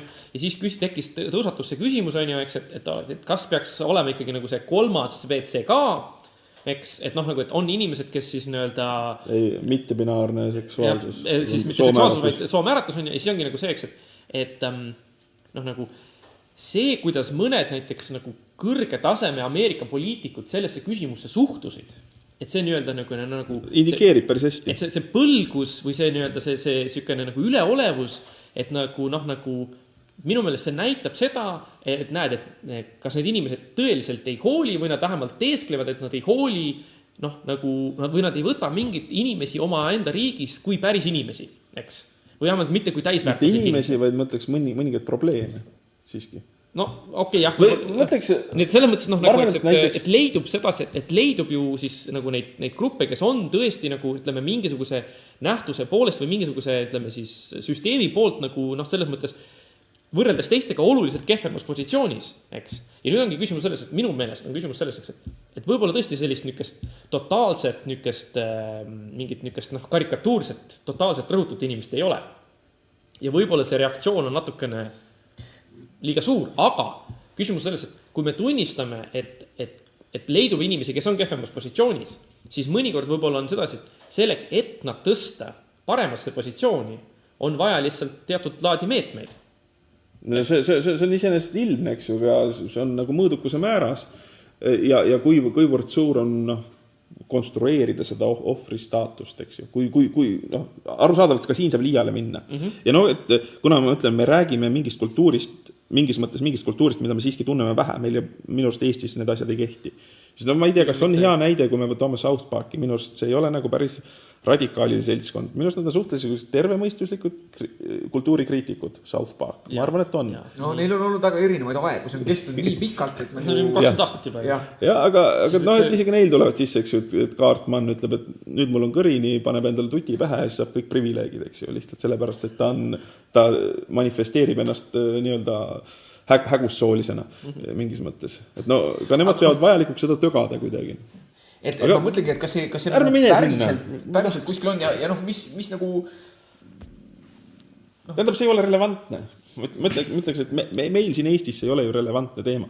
Jah, selles mõttes, et kui ma võiksin nii-öelda, ütleme, viidata tagasi, ütleme siis sellele, et ma hiljuti läksin uuesti ülikooli ja siis on nagu nii palju, kui ma olen oma kaastudengeid kõrvalt nagu märganud või nendega mingites diskussioonidesse nagu astunud, siis mul on tõesti näiteks tunne, et erinevalt nende oma eakaaslastest Ameerikas, siis ma ütleks, et Tartu Ülikooli tudengid pigem ei ole nii tundlikud nende teemade suhtes. Aga see mõnes mõttes on relevantne, sest me näeme neid inimesi, kes kirjutavad Facebooki sellest, et küll on ikka õudne, et nüüd järsku, et kes ikka mõtlevad ja ma võib-olla loodan, et ma saan selle teemasid kuidagi nagu siia narratiivide juurde tuua. Et kui me mõtestame maailma ikkagi lugudes, et Peterson üritab väita nagu minu arvates, et mingi väga kindel tüüp lugusid on nagu parim viis maailma seletada või tema kasutab seda väljendit, et teatud lood on nagu sihuke Neil on väga suur kogemus, destilleeritud parim metanarratiiv. jah. Aga minu arvates läheb ta siin nagu sellesse, et nagu sellesse argumenti, et see, et midagi on alati niiviisi tehtud, ei tähenda, et see on alati parim. No ta loeb inimese psüühilise ülesehituse meie kultuuri mälu suhtes konstantseks. Ja mis ei ole kuigi originaalne seisukoht. Ekslik. Nagu see on lihtsalt, et ma arvan, et ta on selles fundamentaalselt ekslik. Et ühesõnaga, et tema seletus on mingis mõttes siuke evolutsiooniline, eks, et näed, et mitmete, kümnete ja sadade põlvkondade jooksul on loomulikus arengus niisugused asjad välja kujunenud, ju nad on siis parimad. Aga et selles mõttes, et minu arust see, mida ta tahab öelda, on, et siin raamatus ühes korras ütleb ka, et Vana Testament on kirja pandud psühholoogiliste realistide poolt. Või Vana Testamendi oma. Tema nagu näiteks. Selles mõttes siuke fascinatsioon nagu Vana Testamendi ja judeo-kristliku kultuuritraditsiooniga. Ta ütleb jah, et see on väga hea kultuur. Jah, et ma arvan, et see on üleüldse natukene proportsionaalselt nagu paigast ära. Unhealthy või nagu, mitte nagu unhealthy, et ma ei arva, et see oleks kuidagi nagu psühholoogiliselt nagu ebaterve. Aga ma arvan, et keegi, kes tahab olla tõsiselt võetav, ei peaks olema nii kitsarinnaline. Kuigi nagu tema populaarsus minu arvates hetkelt näitab sellele, et noh. Nagu, ta rämedalt kõnetab. Ta rämedalt kõnetab ja ma arvan, et see on võib-olla üks põhjuseid, miks ta nagu mind ei kõneta, on see, et ma olen 3. põlve pagan. Aga sellegi poolest ma pean ennast üsna moraalseks inimeseks. Jah. Aga ma teeksin, tohib ma teen teiega ühe testi, ma ütlen teile 2 lauset, ma ei kommenteeri neid, aga ma palun teil neid kommenteerida. 2 lauset. Nii. Need pärinevad sellest sama, mitte sellest raamatust, vaid sellest samast judokristlikust superraamatust nii-öelda. Üks lause on, vanemate patud nuheldakse laste kaela. Ja siis teine lause on, see, kellel on, antakse sellele, kellel on, ja see, kellel ei ole, sellelt võetakse viimanegi ära. 2 lauset. Nii kommenteerige neid lauseid. Kus teine ei ole isegi Uuest Testamendist? Jah, ongi. Mina küsiks esimese hooga, ma tahaks, nagu... Ei, ma ei ütle mitte midagi, aga kommenteeri neid lauseid. Mis sa arvad neist? Ma kommenteerin siis niimoodi, et ma ütleks niimoodi, et nagu selleks, et ma saaksin näiteks mingit seisukohta võtta, minu esimene vajadus oleks teada saada, et kas need on mõeldud kui kirjeldavad laused või kui ettekirjutavad laused, eks, et nagu, et kas keegi, kes ütleb, et vanemate patud nuheldakse laste kätte peale, on ju, et kas see on nagu viis maailma kirjeldada või on see viis öelda, kuidas maailmas asjad peaksid olema. Et no nagu, kui see on viis maailma kirjeldada, siis minu meelest ma ei ole kindel, et see on alati tõene, kuigi ülekantud tähenduses vist võib-olla on. Ma tahaks torgata siia kohe vahele. Te teate, kes on Daniel Dennett, eks ju? Daniel Dennett. Jah, nagu temal on selline mõiste nagu tiipiti. Kas te teate, mis asi on tiipiti? Jah. Ma ei tea. Kus on Dennett on, eks ju, välja pakkunud nii-öelda nagu need ratsionaalsed reeglid arutelu pidamiseks, eks ju. Ja üks nagu nendest reeglitest on avoid tiipitis. Ja tiipiti, kuidas tema siis seda kirjeldab, on see, et tiipiti on lause, mis nagu pealispinnal on nagu, ta kasutab sõna profound.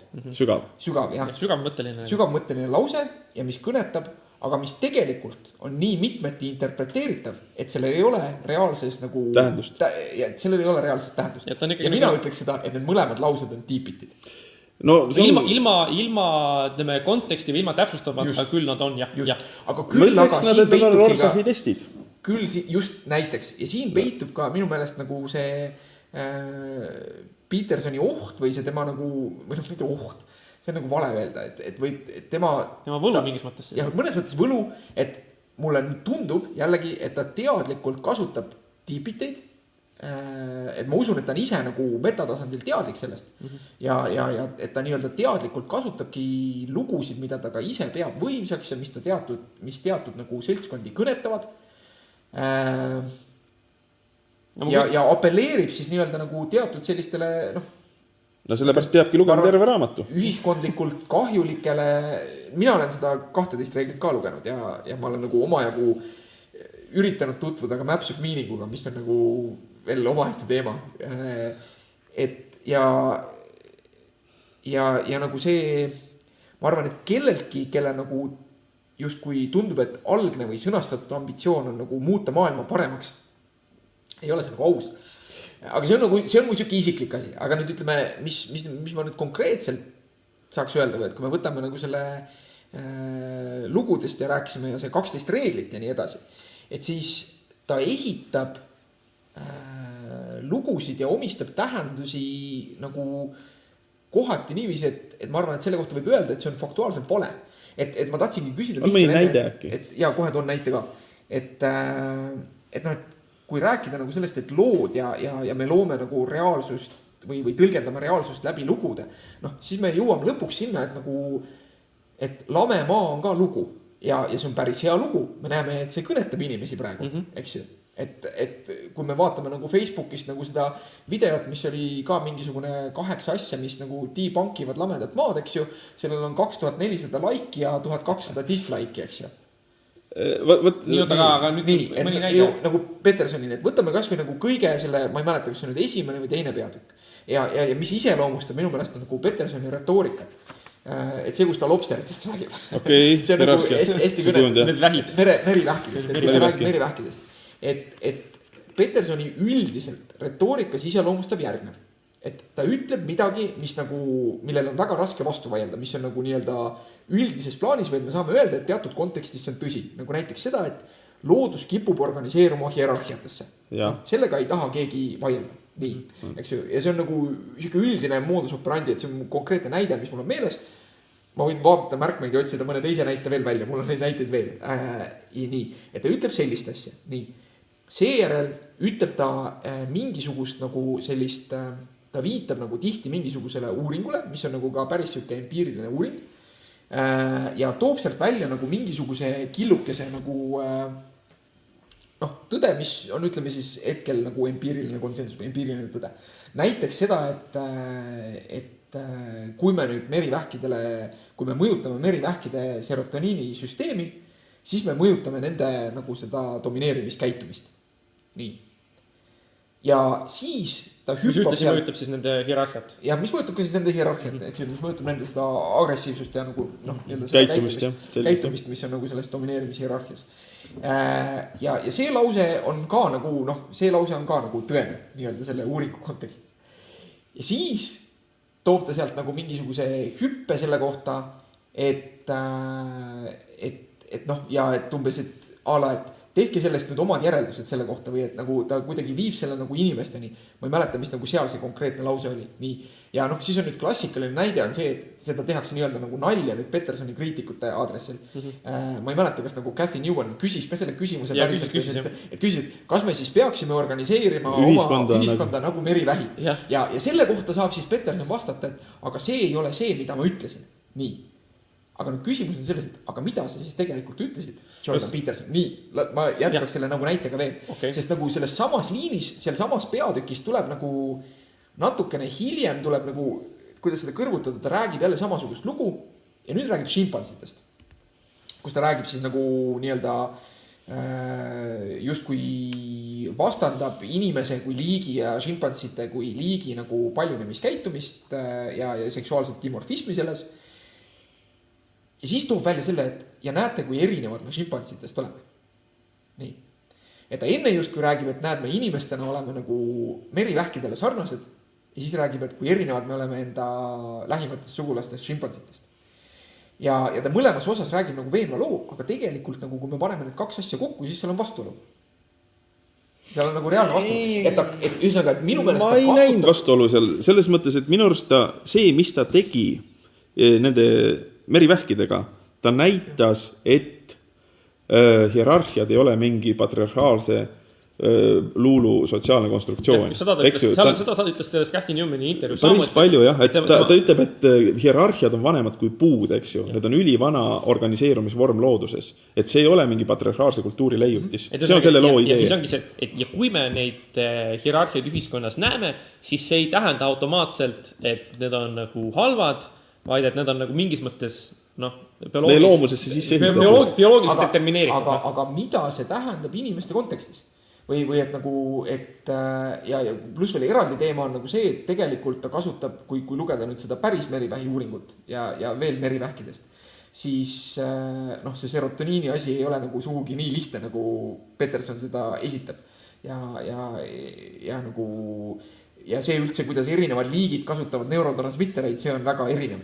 Jaa, aga minu arust oluline on see, et ta tahab näidata, et hierarhiad ei ole patriarhaalse kultuuri leiutis. Eks ju, see on selle loo mõte, et hierarhiad on väga vanad asjad looduses.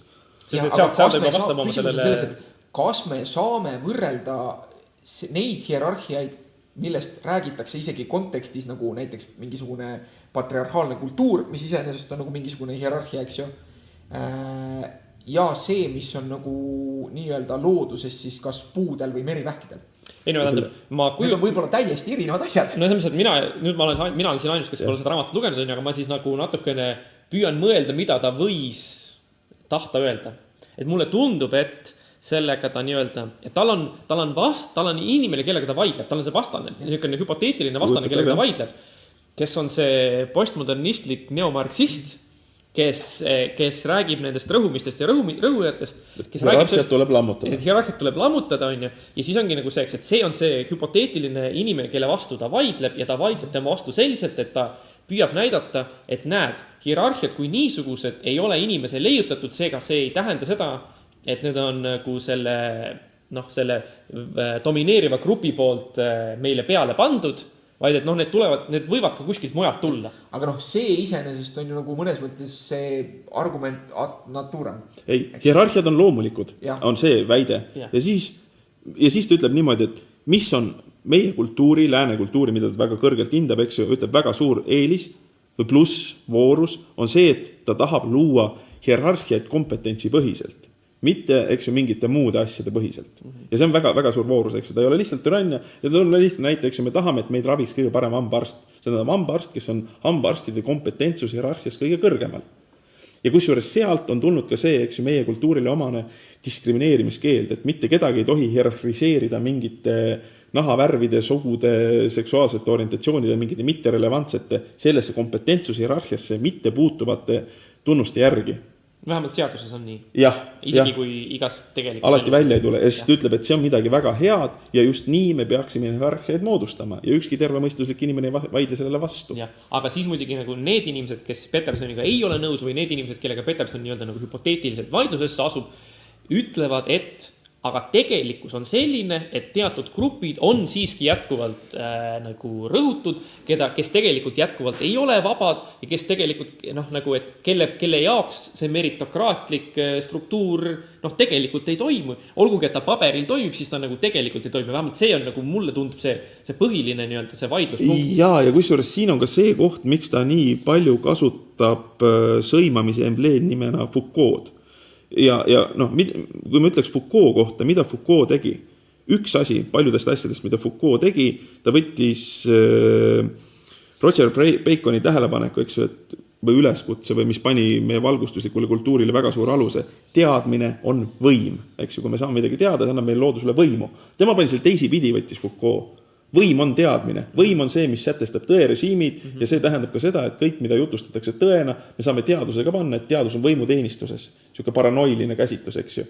Ja see tähendab, et teadmine, kui keegi väidab, et ta midagi teab, tegelikult ta tahab kehtestada oma tõerežiimi, ta tahab kehtestada oma võimu, oma patriarhaalset struktuuri või midagi siukest. Ja see on, eks ju, hoop akadeemia südamesse. Ja siis jälle ongi nagu see hüpoteetiline Petersoni vastane on ju, saab rääkida selle loo, et näed, et meil on need grupi identiteedid ja meil on need narratiivid ja need narratiivid on nagu kahtlased või halvad selle tõttu, et need, kes on olnud võimupositsioonil, on need narratiivid enda perspektiivist nagu ära rääkinud ja paika pannud ja nagu selles mõttes tekitanud siukse ebaausa situatsiooni.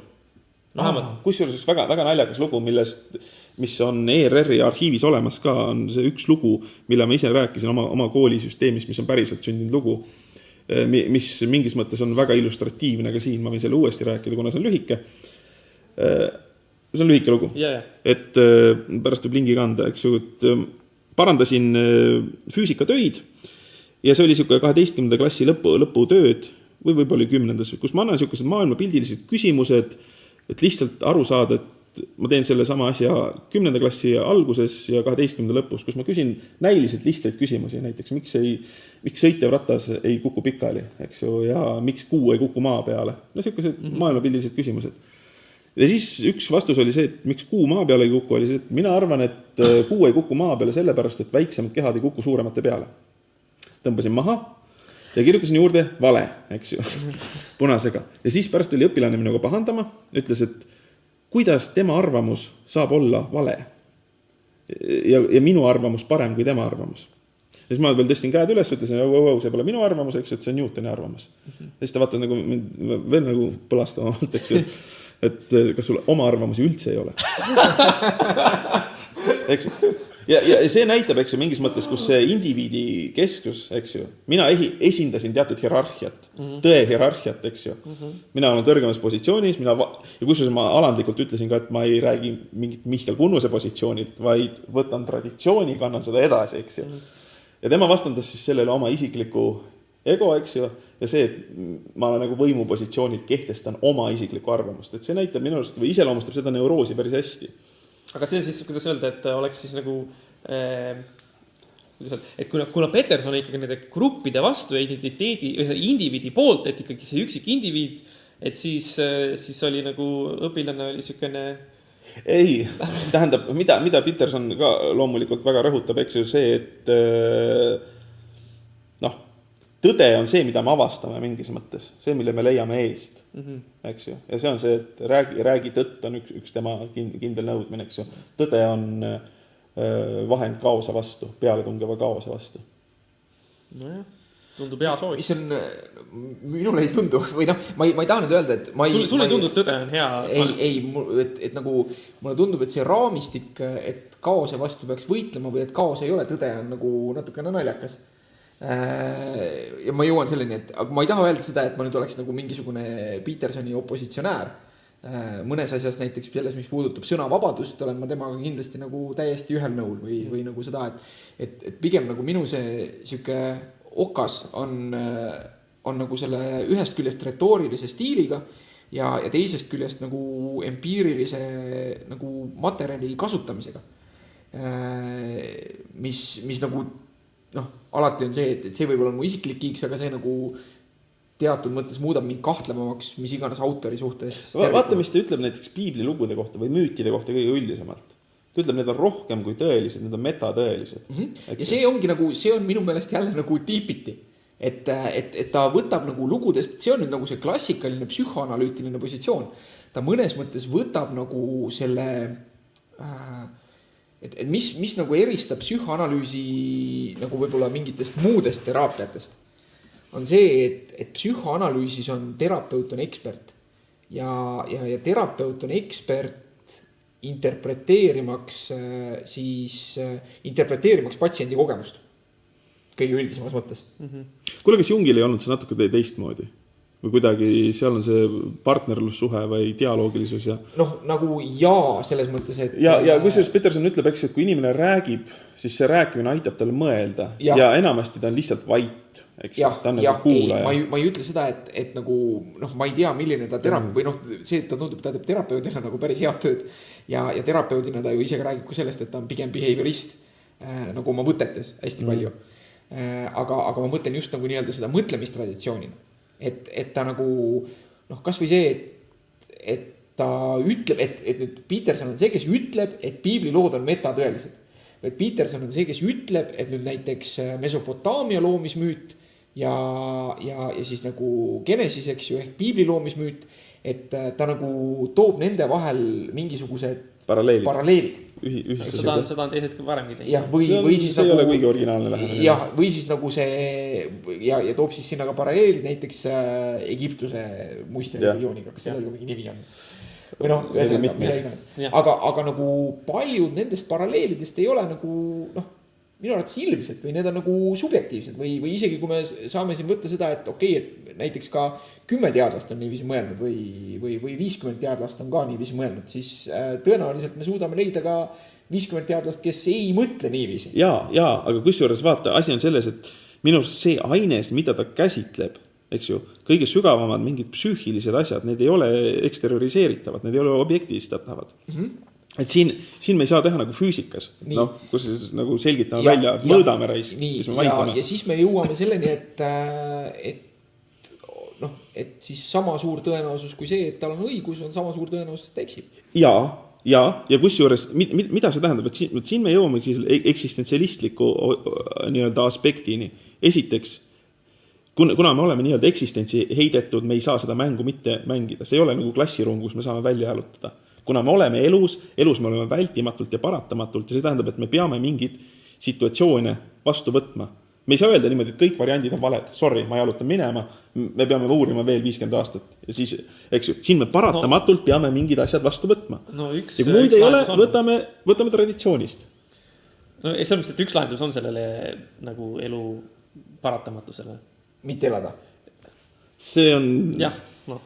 Tähendab, seda ei harrastata palju. Jah, aga selles mõttes, et ju see on ju... Ja see on liiga loogiline. Üks eksistentsialismi nii-öelda...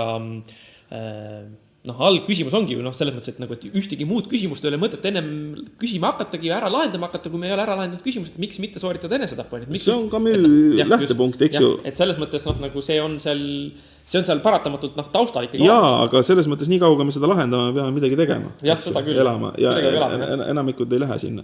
Ja siin on veel üks aspekt, kus tuleb välja tema roll nii-öelda psühholoogina, arstina, abina. Need on need nii-öelda milline on nii-öelda vastuvõtja psühholoogia. Lotman toob siin kaks nii-öelda radikaalselt vastandlikku näidet, eks ju. Ideaalne teadusteksti lugeja on maksimaalne skeptik, kes kontrollib iga järelduskäiku, proovib iga seda tuletust tulla, ta on maksimaalne skeptik.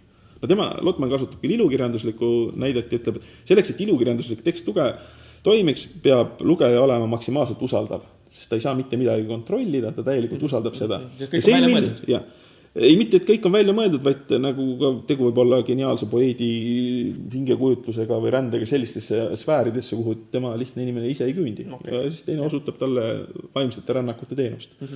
Nii, nagu eks ju, kui keegi internetieelsel ajastul käis Uus-Meremaal, keegi meist polnud käinud, televisiooni ka ei olnud, me usaldame reisikirju. Nii, ja tähendab, mida selleks, et psühholoogi ja patsiendi suhe toimiks, põhimõtteliselt ta peab psühholoogi usaldama. Ja üks asi, miks Peterson on nii populaarne, seda on see, et teda ilmselgelt usaldatakse ja minu arust seda on, ta on mingis mõttes oma usaldusväärsust tõestanud. Et võt siin on see, et tema puhul see, kes läheb nagu radikaalse skeptitsismi vastuvõtumehhanismiga, see läheb nagu mööda temast, selles mõttes ta hakkab tegema teadust. Ja selles mõttes ta ei toimi selles registris, millest seda palju vastu võetakse. Selles mõttes tõepoolest seal on jutlustaja, hingetohtri, nagu ta öeldud, our internet dad, eks ju. Ta ongi seda, eks, ta on selles funktsioonis ja selles funktsioonis tõmbab ta nii suure resonantsi käima. Tähendab, selle jätkuks ma tahaks ära siduda ühe Jorgeni eelneva kommentaari selle Petersoni siis selle väljendusstiili või tema selle, nagu selle kohta, et kuidas ta nagu ennast ülal peab, kuidas ta kõneleb. Et ma hakkasin mõtlema selle peale, et mis võiks seletada seda tohutut populaarsust. Eks? Ja ilmselge on see, eks, et ta peab rääkima midagi sükest, mis oma sisult resoneerub. Aga üks asi, mida ma hakkasin mõtlema, on see, et kui ma vaatasin neid videoid, ma ei tea, videosid, kus oli siis nagu, mis olid selles, kuidas Peterson midagi räägib, aga mis ei olnud nagu tema poolt üles laetud, vaid olid mingite teiste inimeste poolt. Et siis, mida ma nägin, oli see, eks, et see sõnavara, millega pealkirjastati ja märksõnastati, oli umbes nagu see Peterson destroys, Peterson demolishes. Et selles mõttes, et nagu see keel, millega kirjeldatakse seda diskussiooni, on kuidagi nagu see, et näed, et keegi pannakse paika, keegi näitab koha ära ja kui ma vaatasin nagu neid see on YouTube'is õudselt nõme žanr. Just, nii.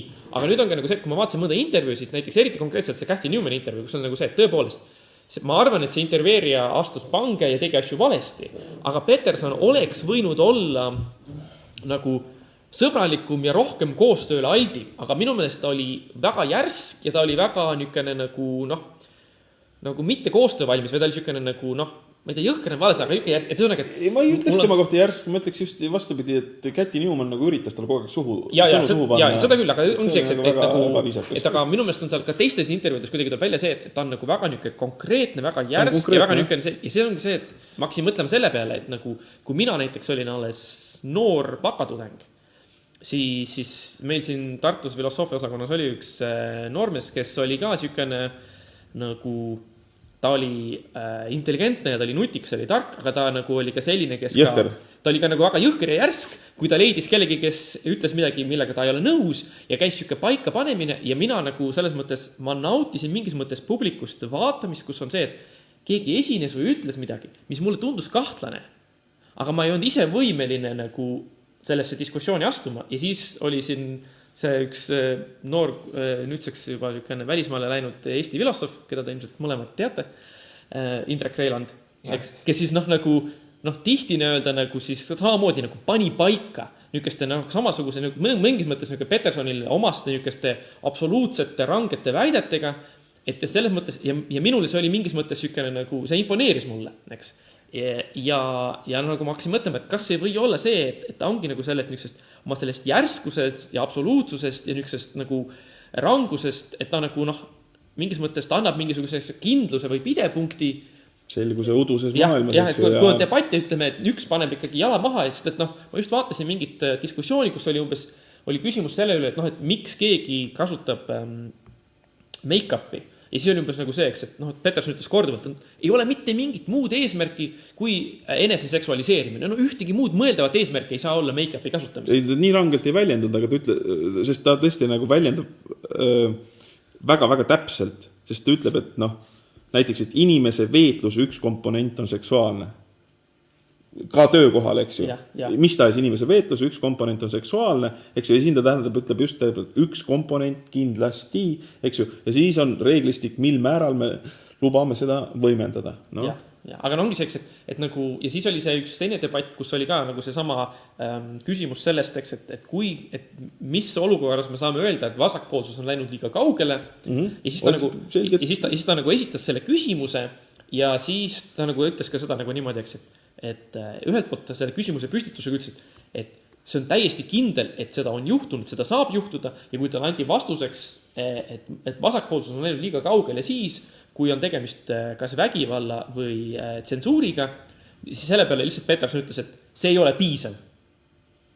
Ja siis oligi kõik, et ta küsis küsimuse, millal on vasakpoolsus läinud liiga kaugele, talle öeldi, et ta on läinud liiga kaugele siis, kui rakendatakse vägivalda ja tsensuuri, ja siis Peterson lihtsalt absoluutselt pani paika, see ei ole piisav. Ja see on üldisemalt, kui me võtame selle sama Cathy Newmani nagu intervjuu, on see, et Peterson on kindlasti tark, eks ju, et minu meelest ta ikkagi jätab vahel, et Mats, sina ütlesid praegu, et ta on hästi konkreetne ja täpne ja Mihkel, sina ütlesid ka, aga ta tegelikult nagu ei ütle ikkagi seda, ta on matemaatiliselt täpne. Ei, aga selles mõttes, et näitena nagu, et Newman oli muidugi erakordselt halb intervjueerija, aga küsimus on selles, et aga vaata, siin on see... Tal ei olnud seda koostöövõimet või ta ongi see, et ta oleks võinud püüda nagu ridade vahelt lugeda või nagu, ütleme, aidata rohkem kaasa, aga see ongi see, et nagu, et kui ma küsin su käest, et kas sa tead, mis kell on ju, et siis on nagu see, et sa võid öelda jah, sest see on see, mida ma küsisin, aga sa võid ka nagu täpsustada ja öelda, mis tegelikult kell on, eks. Ja Peterson paistab olevat selline, kes nagu ei tee seda lisasammu, kes ei ole nagu nii-öelda nagu... Kui see on ohtlik, ma ütleks. Kui see paneb ta... See on tal siin ka üks nii-öelda soovitus, eks ju.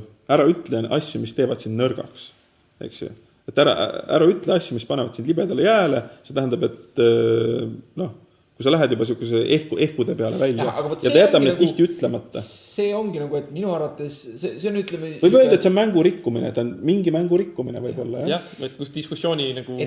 Aga siis, mina ütlen alati seda, et või see on nüüd siuke, et kui ma peaksin kirjutama eneseabiraamatu või et ma ütleks ka nagu ühest küljest seda, et ära valeta või siis räägi tõtt, eks ju, et see oleks kindlasti minu raamatureegel ka, on ju. Aga küsimus on nagu selles, et mina pigem nagu ütleks, et tee ennast nõrgaks, muuda ennast haavatavaks. Et Petersoni puhul on nagu see, et kui ta juba nagu sinna mängu läheb, et kui ta juba räägib sellest, et vasakpoolsus on ohtlik ja siis tuleb see küsimus, et on läinud liiale ja siis tuleb see küsimus, et kas sa siin võrdled praegust nagu mis iganes see, mis siin toimub, et kas sa võrdled siis seda nagu Mao Hiinaga, eks ju. Ja siis tal on lihtne tulla sinna vastusega sellega, et ei, see ei ole see, mida ma ütlesin. Aga siis seal ongi punkt. mina tahaks tema käest küsida, et aga mis see siis on, mida ta tuleb, tegelikult ütleb. Ja see on nagu nii-öelda, see on nagu läbiv. See on nagu läbiv ükskõik, kas ta siis räägib nagu vasakpoolsusest või ta räägib nagu inimeste seksuaalsusest või ta räägib siis sellest nagu, mis on tema meelest nagu rassiliste erinevuste tähendus. Üks asi on siin see, et me oleme harjunud või noh, meie kultuur söödab ette, et teatud väited käivad komplektis. Aga ta ei taha anda kogu seda komplekti, vaid võtab võtab seal ühe konkreetse väite ja tema tahab seal ära lõpetada, ütleme, ärme siit edasi lähe. Näiteks kui me ütleme, et rasside IQ-d on keskmiselt erinevad, siis eks ju see tihti eeldatakse, see on komplektis väitega, et saadame valged Aafrikat valitsema, nad ei saa ise hakkama. Eks ju? Aga tema tahab öelda, et niimoodi teeme selle väite ja siia tõmbame joone ja edasi ei lähe. Eks ju? Aga mis kasu on sellest väitest? Või noh, nagu sellest... No siis me läheme pragmaatikasse juba, see on midagi muud. Et see ongi, et ja noh, ma olen teile selle tänase vestluse üle nagu hästi tänulik, sellepärast, et see on nagu aidanud mul paremini aru saada sellest loost, et mis mind nagu Petersoni juures segab. Üks asi on see, et on Ameerika pragmatist, eks ju. William Jamesi pärandist tuleb. Ja see pani kokku, tema võtab ka, eks ju, evolutsiooni väga tõsiselt ja William James, eks ju, väga kuulus psühholoogia aluse pani ka mingis mõttes ja see ütles ka, et mis on tõe funktsioon, eks ju. Me ei ole siin filosoofid, kes mõtlevad maailma välja või tahame ära võtta isiklikult. Aga selles mõttes, et meil läheb vaja, tõel on teatavad kohastumuslikud funktsioonid ja sellepärast on meil nii palju kui tõeteooriaid erinevaid, eks ju. Aga siin ongi see küsimus, et minu arvates Peterson hetkel jätab selle interpreteerimise teadlikult, ta nagu vihjab või lükkab sinna, mis noh, ma ütlen, minu vaadete seisukohast on nagu ühiskonnas hetkel nagu kahjulik, ütleme siis niiviisi. Aga siin tuleb nüüd, ma arvan, et see on nagu isiklik küsimus. Kus ühiskonnas? Ja. Kas Eestis või USAs või Kanadas? Noh, et ma arvan, et teatud määral, et ma nagu kardan seda, et tegelikult nagu see, ka see nagu see 12 rules sellisel kujul on, et see ei vähenda seda tõenäosust, et üks mees nagu autoga sõidab kuskile kaubanduskeskusesse sisse, sellepärast, et ta piisavalt keppi ei saanud. Ma arvan, et kui siis see, sellepärast, et tema ütleb niimoodi, et võta oma elu eest vastutus, eks ju, ja ta ütleb ärsti rangelt, eks ju, ära tee maailma hullemaks, eks ju, see on kõige esimene reegel. Ja sul on nagu tohutult võimalusi seda teha. Aga minu meelest see soodustab, noh, võib-olla sul on õigus, võib-olla ma olen hetkel nagu liiga kriitiline, aga minu arvates see soodustab nagu väga otseselt mustvalget mõtlemist. Et ja mõnes mõttes... Tähendab, käitumisjuhised on... Käitumisjuhised on mustvalget kipuvad olema, ja see soodustab ka, ütleme ikkagi, Petersoni retoorika soodustab nagu mõtlemist kategoorias teised, kategooria kuri, kategooria ohtlik. Kus see kuri on? Kuri on endas, see on väga kristlik arusaam. Eks ju, kuri on sinus ja võitle selle kurjaga. Et jah, aga seda minu meelest, ma lihtsalt kardan seda, et arvestades seda retoorikat hetkel, siis see ei ole see, mida need haprad mehed sealt välja loevad. Vaid see, mida nemad välja loevad, on see, et meil on kaos on naiselik, noh, et nad nii-öelda nagu bastardiseerivad selle ära ja ma arvan, et Peterson on selles ise süüdlik. Et ühesõnaga, et juhtub nagu mingis mõttes see, mis juhtus Marxiga, et Marx kirjutas teooria ja tahtis üht ja siis tulid Lenin ja Stalin ja võtsid Marxi ja kirjutasid selle ümber ja siis nüüd on nagu see, eks, et nagu nüüd aegade lõpuni on see, et kui keegi räägib marksismist, siis öeldakse, et aga Lenin ja Stalin ja siis vaesed marksistid peavad kaitsma, et ei, see on päris marksism, et siis Petersoniga läheb samamoodi, et Peterson kirjutab oma teooria, jagab maailma selle laiali. Ja Mihkel peab ütlema, et ei, see ei ole päris Peterson. Ei, no siis kui tulevad need sinu hüpoteetilised inimesed, kes seda loevad ja teevad sellest nagu oma tõlgenduse, mis siis nagu on see, mida Peterson tegelikult ei tahtnud öelda. Jah. No jah, aga see vist on alati nii, eks, et on alati oht, kui sa paned mõned mõtted maailma, et keegi saab neid valesti aru. Noh, lollisest, issand jumal, eks ju, John Lennon lasti maha kasutades eeskirjana Salinseri kuristiku rukkis, eks ju. Aga noh, see oli nagu ilmselt psühhootiline see inimene. Selles mõttes, et lollide eest me ei ole kaitstud, eks ju, see on nagu konstant ja päris psühhopaatide eest me pole ka kaitstud. Et see on kindel ja ma arvan, et eks ju, kui üks asi, mis inimesi teeb kurjaks, ongi mingi teatav hägu, eks ju. Ja kui inimene on hägus, siis ta tahab selgeid asju. Ja ma arvan, et kõige paremad selged asjad ongi niimoodi näiteks, et alusta endast ja noh, ära proovi teha revolutsiooni, tee oma tuba korda, minust on nagu ideaalne. Et see ei saa lõppeda halvasti. Vähemalt see käsk minu arust seda ei saa tõlgendada, see on üks kõige vähem destruktiivselt tõlgendatavaid elujuhiseid. Ja samas see on asju, mida emad on rääkinud läbi sajandite. Või Michael Jackson on selle kohta laul, eks, et ma tahan teha maailma paremaks ja ma alustan sellest mehest, kes on peeglis. Näiteks. Ja vaadake, kuhu see temal viis. Jah, kas see... No, aga see oli lihtsalt laul, no võib-olla ta ei mõelnud seda tõsiselt, aga Michael Jackson... Kas see on nüüd parem või halvem selle asja? Ma ei tea. Poisid, mul on tunne, et meie veresuhkur hakkab minema alla hea maitse piiri. Tegelikult tahaks rääkida veel. Aga ei saa, liiga pikaks läheb.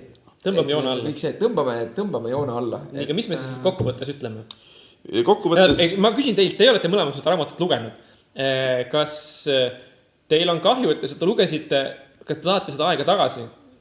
Ei, absoluutselt. Ma loen seda veel. Kas te soovitaksite seda lugeda? Jaa.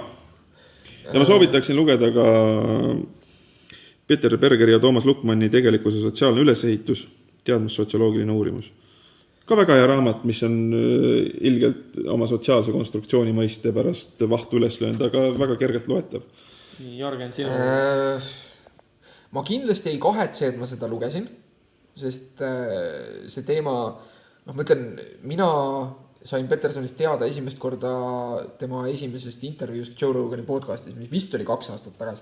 2016 oli see. See on päris mitu teinud seal. Jah, 3 korda olnud, viimane oli hiljuti.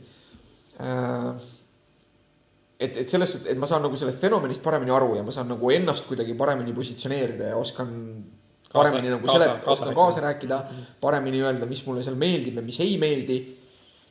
Ma pean tunnistama, et mu emotsioon oli see, et ma olin natuke pettunud, sest ma arvasin seda, et ma tõesõna nagu uskusin seda, et olgugi, et ma olen teatavas mõttes Petersoni suhtes ja tema vaadete suhtes kriitiline, siis ma arvasin, et ma panen selle raamatu kinni ja mõtlen, et see on tegelikult nagu päris okei eneseabi raamat. Aga praegu ma pigem arvan seda, et see on nagu natuke mõttetult pikk selle kohta, mida ta tahab öelda. Aga võib-olla ma mõtlen seda sellepärast, et nagu mind need lood nagu mõnes mõttes ei kõneta. Sa oled ülearitud. Ma kardan ka, et sa oled ülearitud võib-olla. Mind need nagu lood ei kõneta ja seda on nagu liiga palju. Juba see, et see sissejuhatus, tema enda sissejuhatus on 30 lehekülge, issand, seda on liiga palju. Ei, üks ta sõber kirjutas. Ja siis tuleb veel see tema enda overture, mis on ka veel 30 lehekülge. Et seda on nagu liiga palju ja nagu ma mõnes mõttes ütleks, et seal on paremaid eneseabi raamatuid, et ma arvan, et selle enda korda tegemisega alustamiseks, mina soovitaks näiteks eesti keeles just asja, Petersoni vist alles tõlgitakse, ma soovitaks möödunud aastal ilmunud enesekindluse lõhet, mis on nagu mõnes mõttes väga sarnane süke või selles mõttes, et see enesekindluse lõhe toetub nagu ühele teraapia suunale, mille akronüüm on ACT, kus ka räägitakse väärtustest ja vastutuse võtmisest ja nii-öelda siis see enesekindluse lõhe. Mult küsiti kommentaari selle raamatu kohta, esimene nagu minu kommentaar oli see, et ärge tõlkige seda pealkirja palun enesekindluse lõheks, aga nad ikkagi tõlkisid. Et ma oleks tõlkinud selle pigem enesekindluse kuristikuks, mis on nagu palju dramaatilisem ja ilusam. Inglise keeles on confidence gap. Gap on eesti keeles on tavaliselt võetakse lõhe. Otse tõlkes on lõhe, aga nagu nii-öelda semantiliselt räägib see raamat räägib sellest, et enesekindlust on sul alati liiga vähe, et sa ei saa kunagi olla ideaalselt enesekindel või kui sa seda oled, siis sa valetad endale ja soovides siis midagi nagu päriselt ära teha, pead sa alati vastu seisma sellele hirmule, et äkki ma ei ole piisavalt hea selle asja ära tegemiseks. Mõnes mõttes väga sama asi, aga ma arvan lihtsalt, et parem raamat. Ja mul on teine küsimus veel, või kolmas küsimus, et mis te ütlete, mis te arvate, et kas 10 aasta pärast Peterson on keegi, kellest me ikka veel räägime? Mina arvan, et 10 aasta pärast on. Jah, pigem. Tähendab, siin on üks asi, tähendab, võib olla, et see raamat, mida Jörgen soovitas just, on sama hea, mõningis asjas isegi parem, aga tal ei ole ühte väga olulist asja, mis Petersonil on see, et sellega on kursis nii paljud ja see tähendab, et see loob ühise sõnavara väga suure seltskonnaga mingis mõttes. Ta on nagu staar ja siis on nagu... Näiteks, kui keegi kirjutaks praegu Tõe ja õigusega samaväärse romaani eesti keeles, siis see ei oleks samas positsioonis ega saakski olla, ega saagi olema, kui Anton Tammsaare Tõde ja õigus, sellepärast, et sellega on meil 50 pluss aastat lugemiskogemust, see ühendab põlvkondi, sõnavara, kujundit ja nende kaudu. Et tähendab mingid asjad, mis saavad suureks, et seda et see on mingis mõttes loo ühisus on ka üks väärtus. Jaa, aga ma mõtlen, et see on nagu mingis mõttes siis nagu loterii, et meil on kümneid ja sadu inimesi, kes kõnelevad, teevad YouTube'i kanaleid, kes kirjutavad eneseabiraamatuid ja nagu mingite sobivate asjaolude kokkulangemisel täringud kukkusid nii, et Peterson sai nii kuulsaks, et tekkis nagu see lumepalli efekt, et see tekkis seda veel kuulsamaks ja nüüd see raamat nagu on see, nüüd on see ongi see raamat. Jah, et mingi sattumuslikkus on kindlasti sees, jah. Ma ei tea küll, kas Confidence Gap on müünud, kui palju see on müünud, aga see on ka ikkagi international bestseller. Okay. 240 lehekülge, selle vist 420 vastu. Jah, aga ma arvan, et jah, seda on juba 1,1 miljonit müüdud ja ta tuli alles kevadel. Ja seda kindlasti, et see on müünud rohkem, aga noh, see on juba isegi islandi keelde tõlgitud. Ja ta tõlgiti just mandariini keelde. Wow! Aga miljard! Mis ma tahtsin siin hea nagu kommentaar sellele, mis Mats ütles, on see, et ja mida minu meelest võiks Peterson ise ka rohkem rõhutada, on see, et nendes hierarhiates, kuigi ma võib-olla tõmban meid sinna musta auku tagasi praegu sellega, et lääne kultuuris on populaarne narratiiv, eks ju, meil on see luterlikust traditsioonist on ju ja on see, et ja nii-öelda Ameerikas on see niikuinii, et raske töö on see, mis toob edu. Ja selle narratiivi tõttu inimestele, kes on edukad, on suur kalduvus mõelda, et nad on selle edu saavutanud tänu oma raskele tööle. Ja kindlasti on nad ka teinud mingit tööd selleks, et sinna saavutada. Aga see narratiiv muudab pimedaks oma privileegide suhtes. Nojah, tõmbame õnne suhtes. Mõtles ka, lakk, eks ju, vedamine.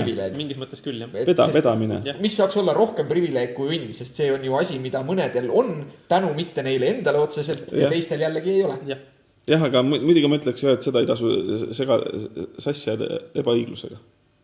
Et kui mõnel joppab. Nojah. Ma arvan, et ta ei ole ka süüdi selles. See ongi see, et õigluse eesmärk olekski mingis mõttes tasandada neid juhuslikke ebaõnnesid. Aga see on juba teine teema ja tõmbame joone alla ja lähme koju ära. Võib-olla teeme sellest kunagi volüüm 2. Ilusasti peaaegu 2 tundi on meil purgis. Ja alles jõudsin alustada. Jah, et mul on veel pooled märkmed läbi rääkimata. Minul ka. Et kunagi siis volüüm 2 andke kuulajad meile palun tagasisidet, kes te siia, kuigi ma arvan, et need, kes jõudsid siia lõppu, need annavad positiivset tagasisidet ja need, kes annaks negatiivset tagasisidet, nende lauseteni ei jõua. Aga igal juhul järgmine nädal tõenäoliselt juba Mattias Eerikuga koos ja loodetavasti saame selle arutelu kultuuri juurde minna. Ja võib-olla Mattias kommenteerib seda saadet ja nagu ikka kõigi külalistega tehkem sporti ja võib-olla kunagi tuleb volüüm 2. Just. Jah, nukid. Nukid. Kõmm.